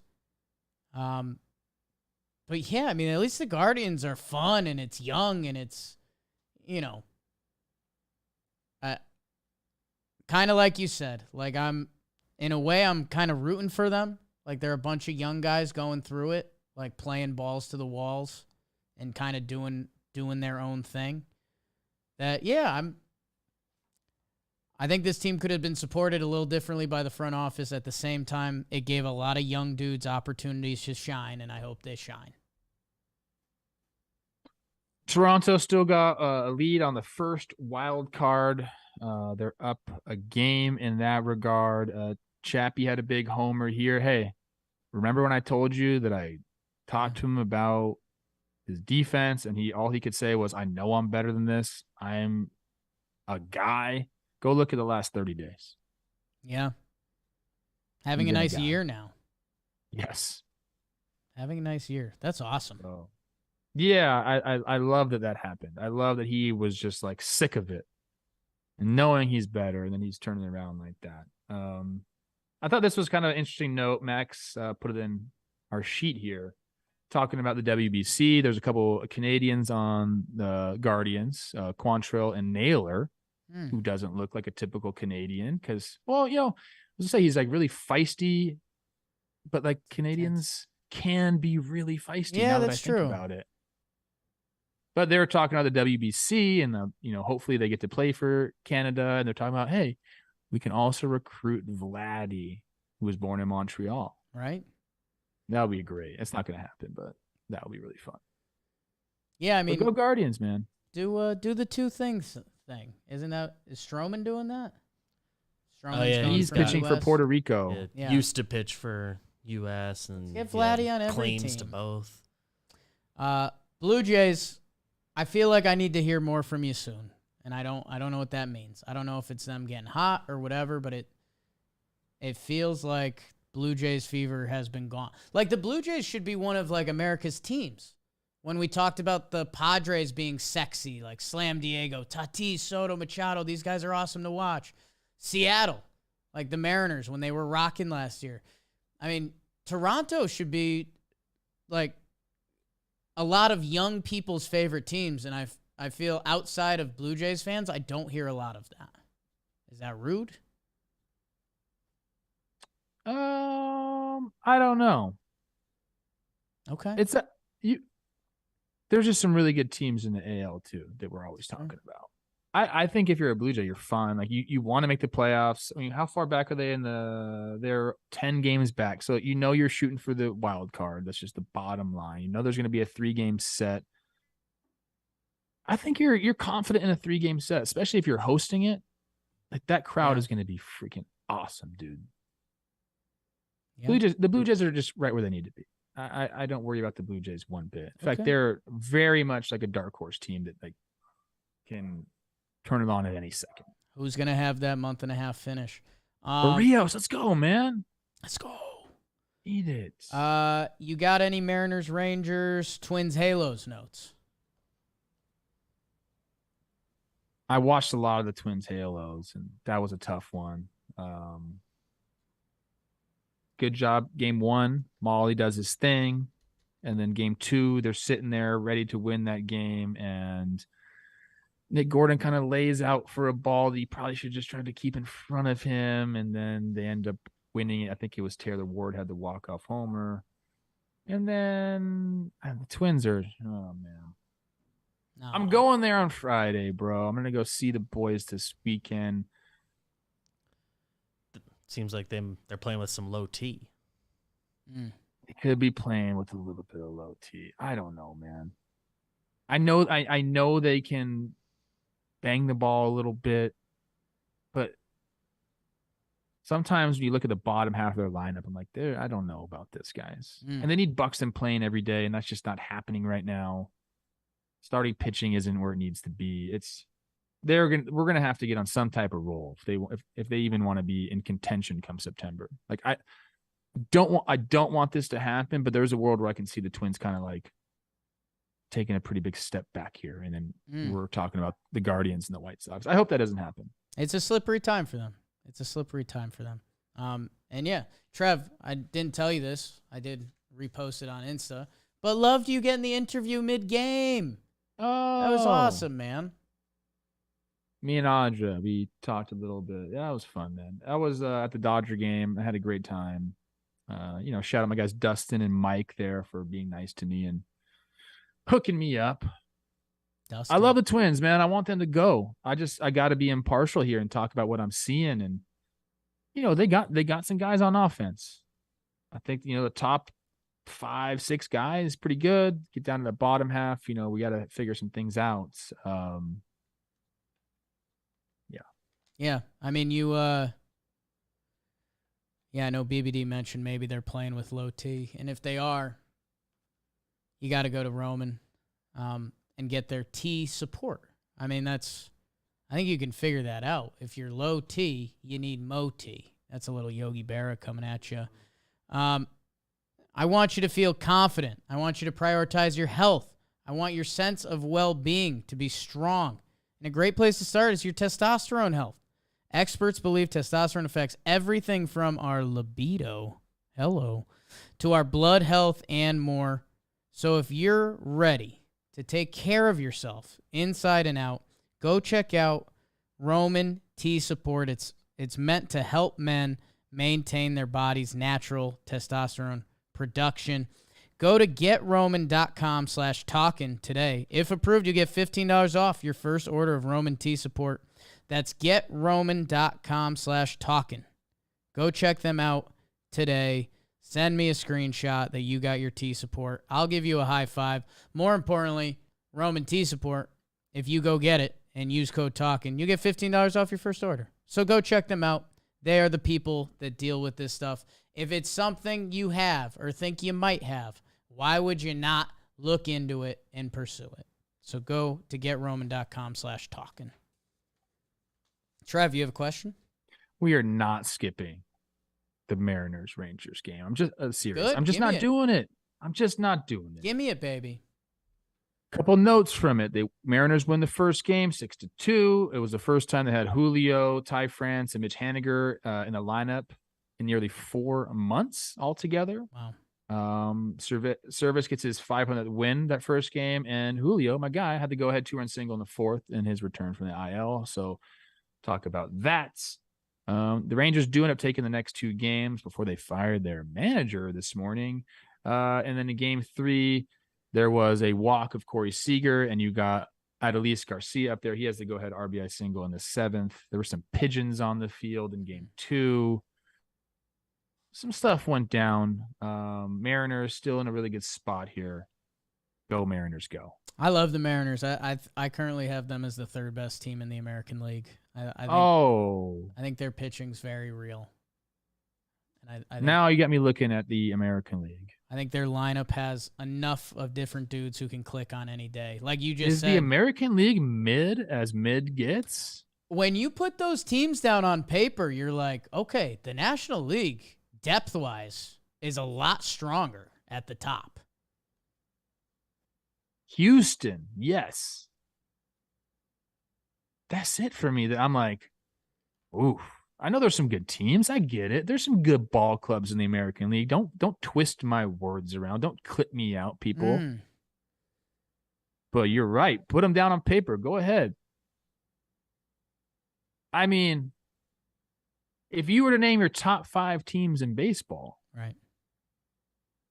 I think you only include one American League team. The Yankees have a pretty good argument to be there still. No, they don't. They fucking don't, dude. No, they don't. How could you put them in the top 5 in baseball right now when you just said in the last 50 games they've been under 500? Because they haven't been fully engaged. They rest. So they can work their way back up. But we're talking as of right now. They ain't in the top 5. Right, but if you're telling me a playoff series started tomorrow, I could be like, okay, like I'm still gonna believe in. Did the Yankees get to activate Stanton when he didn't want to go on the IL, but they still sent him there? Like, please, for goodness sake, yes, I hope so. Like they've done that now. I'm sick. I don't like the narrative of it's August. We're not trying. I don't like the narrative. Neither do we. That's the nightmare part of it, bro. Like Severino was so mad they put him on the 60-day that he didn't look at the calendar when they gave him his rehab plan. Like, they're playing for something bigger, which sucks, and I don't believe it works in sports. So, yes, I'm not saying you're wrong in that way, But I'd like to think if the Yankees went A squad tomorrow, it would be different. But you're also right. Like I don't want to use it as an excuse. It's what they're doing, and it sucks. AL is so mid. Mid-fest. Middle. That's what that means. Trev, there was only one other series that didn't get touched on yet. Your Dodgers and Royals was the only intergame series. Don't even read the recap. No. Dodgers took 2 out of 3. Gonsolin starting to get hit a little bit. But Dodgers, they were also on a 12-game win streak before they lost the last game of the series. Brady Singer has turned the corner. He is nasty. And yeah, the Dodgers, dude, we do a whole episode and we talk about how good these teams are, and I give a little Met spiel, how Scherzer DeGrom. I mean, the Dodgers are 79-34. With no slowing down in sight, bro. It's just clockwork over there, man. Dave Roberts says it's 9 guys taking professional at bats, guys that can run counts and use the whole field. They have different clubs in their bag. Did he steal that from me? Uh-oh. That's what I say. That's what you say. And when you can do that with a talent, it's really tough to navigate. And then here's Will Smith. Guys are continuing to work in the cage, get their swings right, and we're sticking to our approaches at the plate. We're being really stubborn and wearing guys out and then jumping on them. If you're a fan of a baseball That's team, my quote. Wearing out guys and jumping on them? That's your favorite pastime. That is what you want to hear out of your guy. We're continuing to work. We're grinding it out because we know when we wear him out, we just pounce. And that is exactly the type of baseball I saw when I was there against the Twins. It was like the Twins were just a couple pitches away. If they just made these pitches, like they could stay in the games, and then they just didn't. The Dodgers just grinded out at bats. And then when they were pitching and playing defense, like they struck guys out when they needed to. We can only say it so many times, but I really feel like they're in a league of their own. However, stop using my terminology, Dave. Dave and Will Smith, back off my shit. They are 36-17 against teams over 500. Their PTHAG, their expected win-loss, is actually higher, 81-32, because their run differential is plus 247. They're dominant.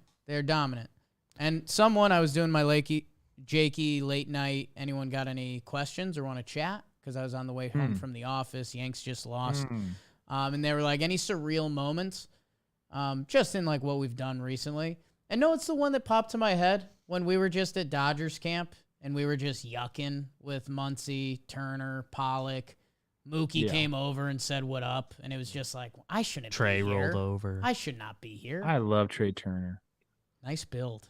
I do have to correct one thing you said in passing, Jake. The note we have about Gonsolin, you mentioned getting hit around. His last 3 starts of July were ugly, turned it all the way back on in August. 1 run in his last 12 innings. Oh, excuse me. Yeah, went 6 1/3 before giving up his first hit. I was going to say, I saw the Instagram post where he added another W, so.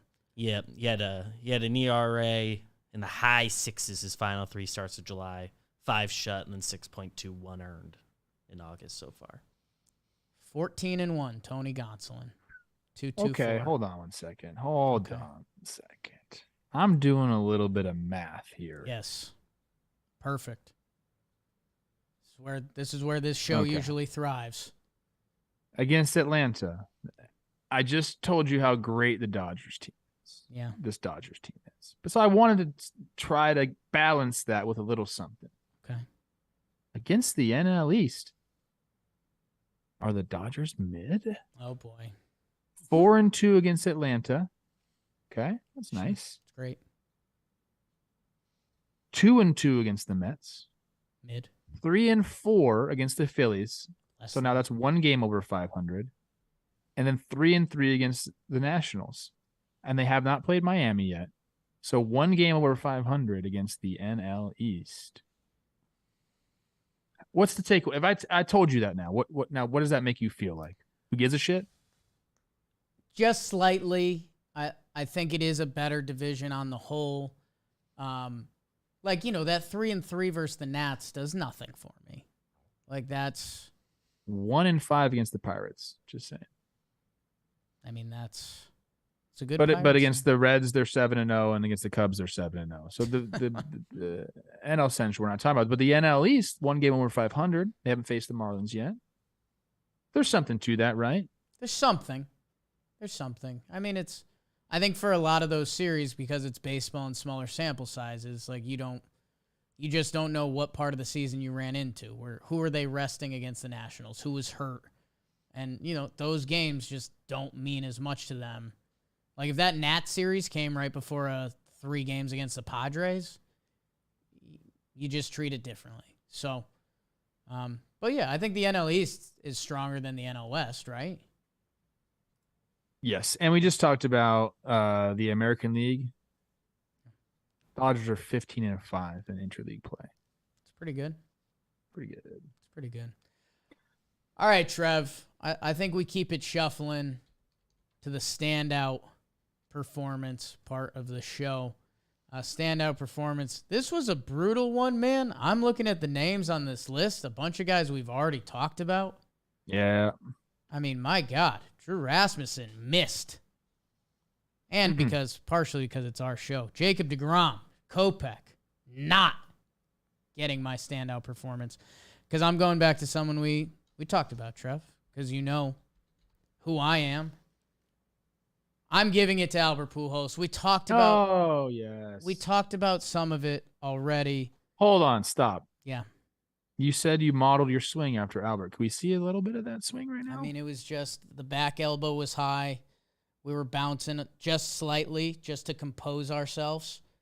Keep the legs spread. And then there was a little toe tap, a show toe tap. And then just power. Just power. And then you're just through the zone. And I would roll over every ball. Yet I kept doing it because Albert did it, and he was the best hitter I've ever seen. There's another funny thing going on with the kids right now because Albert doesn't rack up WAR anymore because he's not necessarily strong defensively, and he's still struggling versus the righties. With his big day, his WAR went back up to 100 on the nose. So Albert is wrestling a couple different battles here, whether it's 689 home runs. Trev, how hard is it to hit 689 major league home runs? That is averaging 68.9 home runs per year for 10 years in a row. Yeah.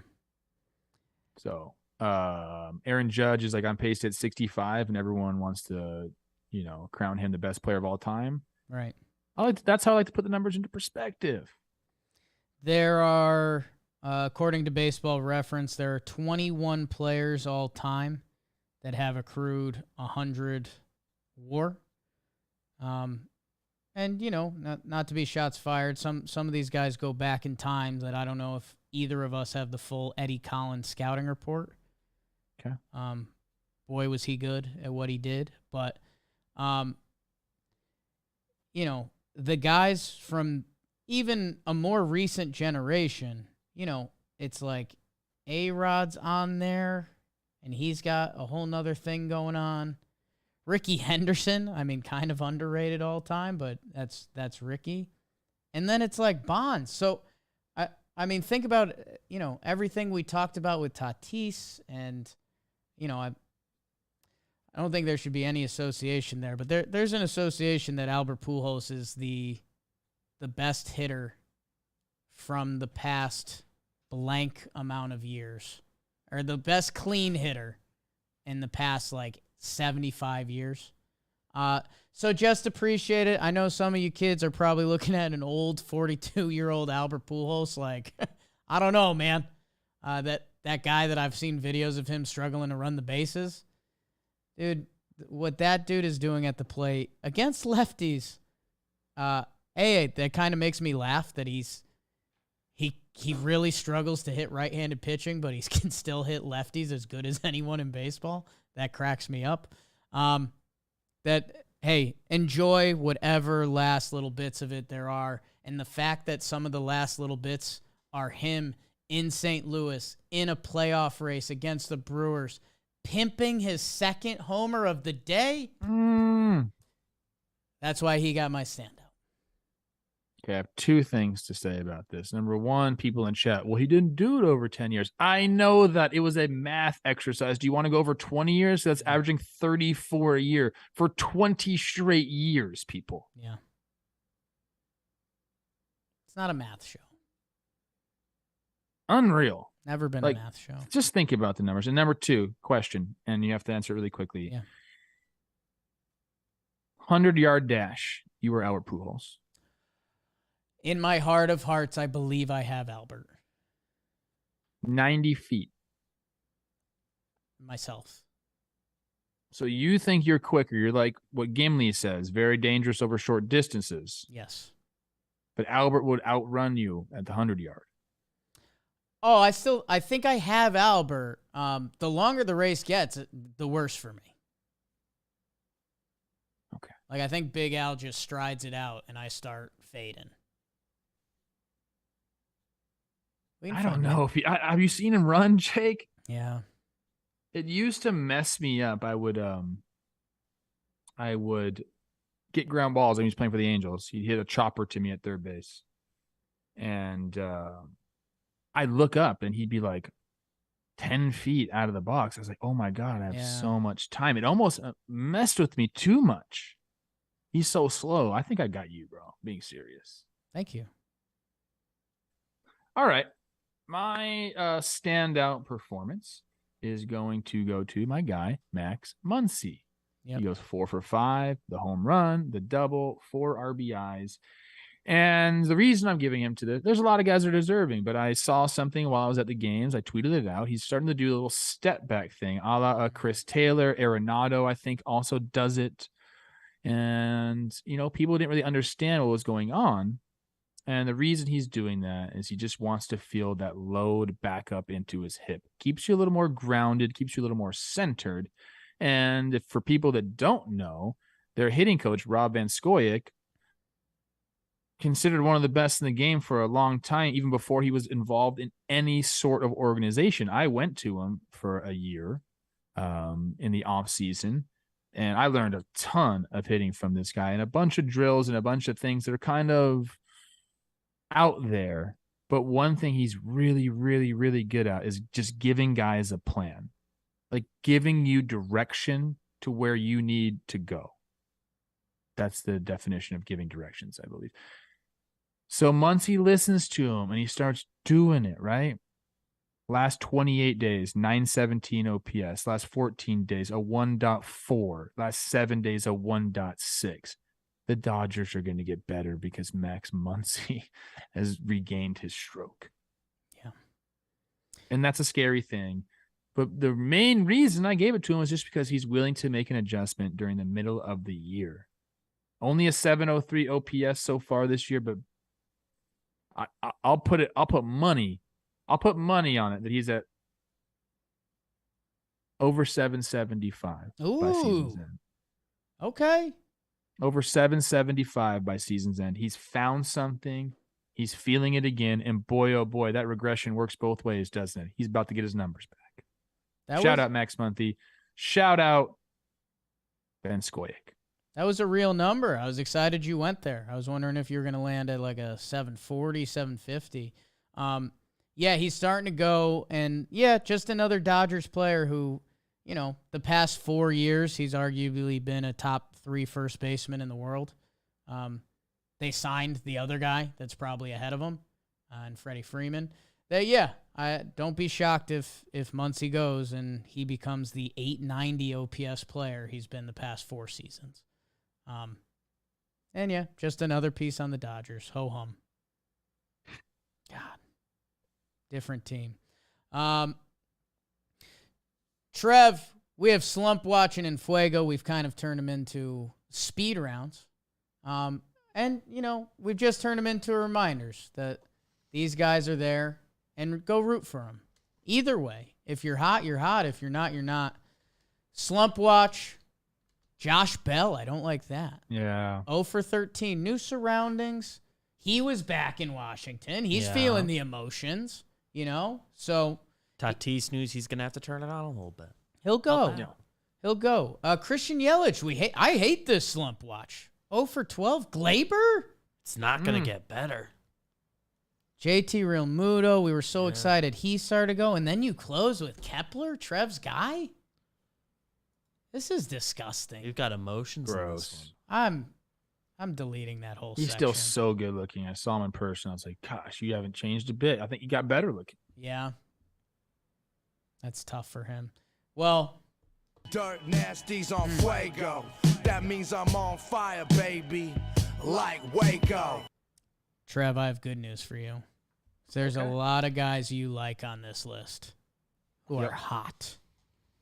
AJ Pollock, 5 for 11, 2 homers. Couple bangers. I saw him. He hit the crap out of him too. Could he be the turn for the White Sox? Michael Harris Deuce, we've talked about him a little bit. He's going nuts. Matt Olson, date my daughter. Alex Bregman, 4 for 10 with 2 homers. I think he just had a kid too. Might have missaw his Insta story, but Trev, that'll change a man. Yeah, he hits the homers to left field. He also had a double to right center. When you start to see stuff like that, my people, you understand the guy is seeing the ball well. Randy Arozarena, the best ever. I'm deleting a guy because I think I'm going to give him my award. Rodolfo Castro has his phone fly out. And by the way, 6 for 13. Saw the head shake there, Trev. And then the pest of all pests, Taylor Walls, has himself a nice series. 4 for 8 homer, couple doubles, and some walks. You want to talk about Rodolfo's phone flying out, or?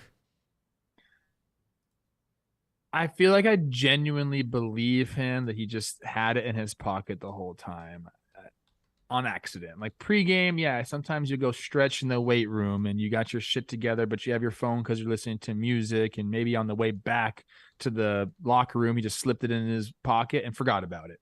I can see how that could happen. You got some other stuff in your pockets. It's obviously like one of, if not the worst looks you could have as a young guy. Like your fucking phone. Like we already have this stigma of, oh, young people are on their phone too much. And then also you're a Major League Baseball player and your phone slips out of your pocket. That was but he handled it the right way. Dude, and it was a comedic like slip out of the back pocket that it was like it looked like something out of a cartoon. Like and the umpire is trying to hold in his laughter, and he's like, "Hey, bro, your phone is on the floor." I think you dropped this, kiddo. Honestly, the only thing he could have done any better, I think he handled it good. I think he should have taken a selfie. Like, when else are you going to get a chance to do that? At third base, he should have just snapped one real quick. Real quick. He would have been hated. The umpire. You're already in trouble. You know, like people sometimes like, we're already in trouble, so fuck it, might as well keep going. Like when you get married, there's times like that where it's like, well, I'm already out late. I told my wife I was going to just have a few pops with the boys, but shoot, I'm already in trouble. Might as well just stay out, right? Might as well dig. I never do that. No, I've done that. He took a freaking selfie. We'd be talking about him. If he took a selfie, we would be talking about him in awards instead of en Fuego. And awards are brought to us by DraftKings. Trev, listen to this. College football is coming back, and it's time to enjoy the tradition and the great offers from the DraftKings Sportsbook. They are giving you $200 in free bets instantly, win or lose. If that's not enough action, get involved in their same game parlays. Match multiple bets for a bigger payout. Download the DraftKings Sportsbook app now and use promo code JOHNBOY. Bet just $5 on college football. Wow. And get $200 in free bets instantly. That's code JOHNBOY only at DraftKings Sportsbook. 21 plus in most eligible states, but ages vary by jurisdiction. Eligibility restrictions apply. See DraftKings.com/sportsbook for terms and resources. Gambling problem? Call 1-800-GAMBLER in Tennessee. Call or text the Tennessee Red Line at 1-800-889-9789. In New York, 877-8-HOPE-NY or text HOPE-NY. One per new customer. Minimum $5 deposit and wager. $200 issued as 8 $25 free bets. College football. Wow. Woo. Did not think we were coming up on that. What are the divisions in college football anymore? There's just one. No clue. It's so weird, dude. Things have changed rapidly the college football landscape. It's nuts, man. Cash rules everything around me. You want to do your award, Trev? You want me to go? Yeah, this one earmuffs for some people. I'm going to give the Grind Your Dick Off award. And it's going to two guys. We had the emotional phone call that Wynton Bernard gave to his mother. He gets called up by the Rockies after like 10 years in the minor leagues, a couple years in the in independent ball, lots of different winter ball stops. Finally gets the call, gets a knock. It has to have it reviewed, but he's got a knock in the show. No one can ever take that from him. And it was just a really emotional, cool clip because we had the FaceTime with mom and she was happy. And I said it today on Baseball Today. It's like when you get the call up, you immediately you don't think about anything except like wanting to share the news with the people who helped you get there. Like you don't even think about baseball. It's like, oh my God, I got to call so-and-so. Like they'll be so happy, so proud. Like you just want to share the moment with them because it does take a lot of people, a lot of sacrifice for guys to get to the big leagues, especially playing 10 years in the minor leagues. So he's one. Joey Meneses, my former AAA teammate, grinds in the minor leagues, goes over to Japan, then comes back and he gets the call. And he's actually been doing it, man. Let me see what his numbers are right now.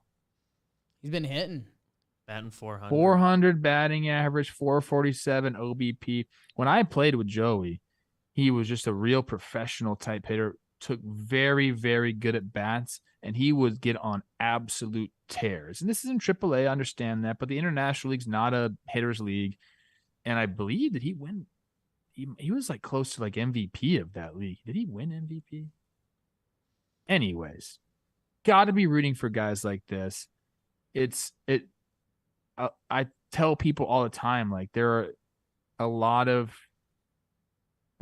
instances where guys grind it out in the minor leagues and then like don't make it, and they're like they leave the game with nothing, and those are very sad stories. But then you also have this where you have two guys that have just kept at it, and now they get a chance, and it's special to see, man. So keep grinding out there, guys. I mean, these are two examples of what happens if you do. Grind your dick off. Yeah. That's what we say. High school dance all over again. Oh, no. Love that. Love 5 homers for Joey, by the way. Love when the dudes get the call and then it pays off. It's incredible. It's incredible to work that hard at something your entire life. That's special. That's special. Great award, Trev. I think I'm going to do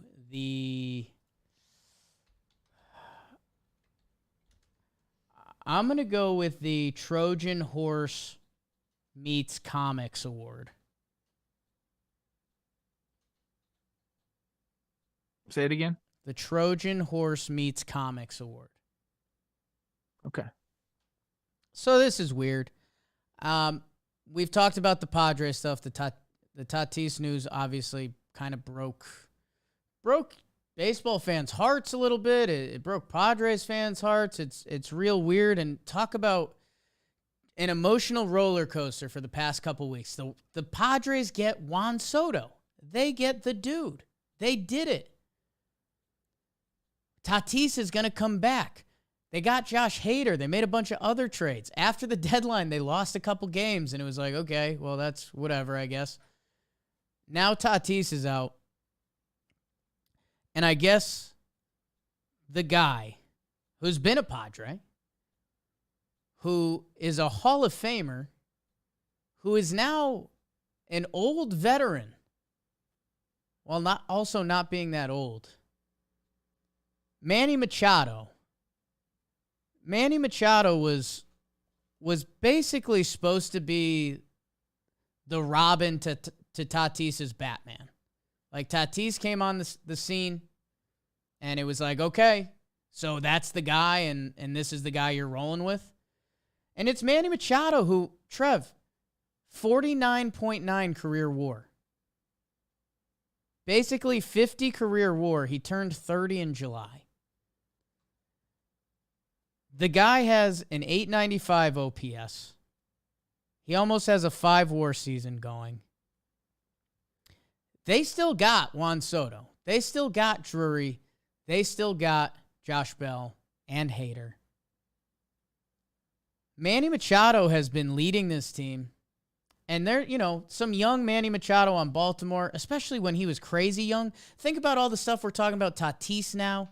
Like he threw the bat. He had a couple other, spikes up moments, things like that. Because guess what? Manny Machado was young. Manny Machado's now 30. This is kind of his Padres team. Like Soto's a bad guy, but he's new to the club. Manny had some quotes about, we were hoping to get him back and be in the spark, but we've been at it all year. Manny Machado lead this team, man, and be the Batman that this team kind of needs. And I think he can because he's a special guy. He is a special, special ball player that with some of the young stuff and then going to San Diego initially felt a little weird or a little different.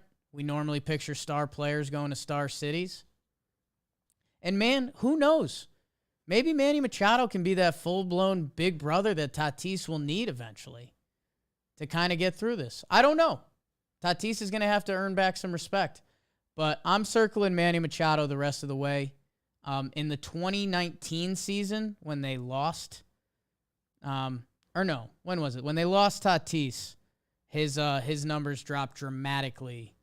Was it that 19 season?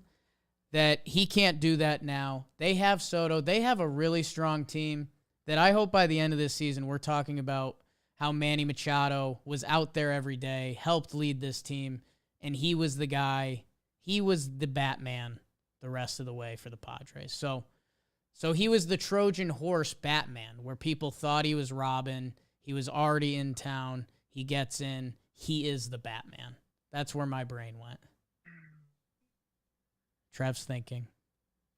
I'm sitting with it. I like the Machado talk. I do like that.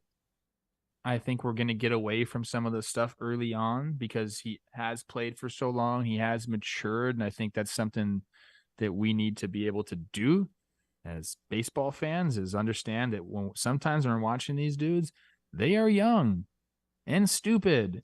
And so were you when you were 20 years old. Yeah. I did some dumb stuff. It just so happens that these guys are playing Major League Baseball and they're in the limelight. So Machado will be a Hall of Famer. He does everything exceptionally well on the baseball field except run. Like he's just. Now, do you think you could beat him in a race? No. So nobody, because if you can't beat out Pujols, I think he's like. I can beat Pujols. I think you misheard me. I would just dust Pujols. Sprinting. You want to hear sprinting, it? I but would not dust late. Albert Pujols. I thought you said the longer you went, the more his strides would impact. I'm talking like a 2-mile run. Like, I think Albert's got me there. I haven't been training. Shit, man, he's got 7 stolen bases this year. He picks his spots.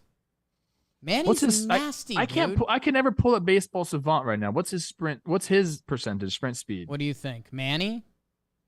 Yeah, I want to see Manny's. I want to say it's 10. It's the 10 percentile, right? Oh, I think he's higher than that, dude. He could still move a little bit.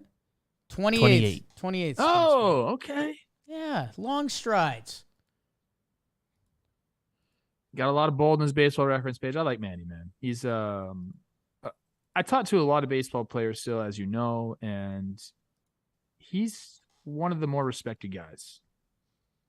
And that's changed. It's changed because he's just been doing it and matured. Yeah. He's a all-time ball player. All-time ball player. Maybe he can have a couple moments this October. BBD, I think there's a best friend of the week. I think we already mentioned him. Yeah. Dust Albert. I would dust Albert. Jake would dust Albert. And their best friend of the week, we talked about him a little bit, AJ Pollock. 5 for 11, 2 homers, 2 doubles, 3 ribbies, 2 He took walks. a Andrew Chafin inside heater and just turned on that mofo. I'd dust that goatee right off Albert's face. You know what, AJ Pollock? I'm sick of you. Breaking my bones. Shots fired at the end of the episode to AJ Pollock and Albert Pujols. That's how you know it was a good one. I think it might be past elevator talk season. We hit a lot of the teams today. Everyone tweeted Trevor Plouffe saying, "We want to hear you play the guitar." These ones? Yeah. Jig sucks.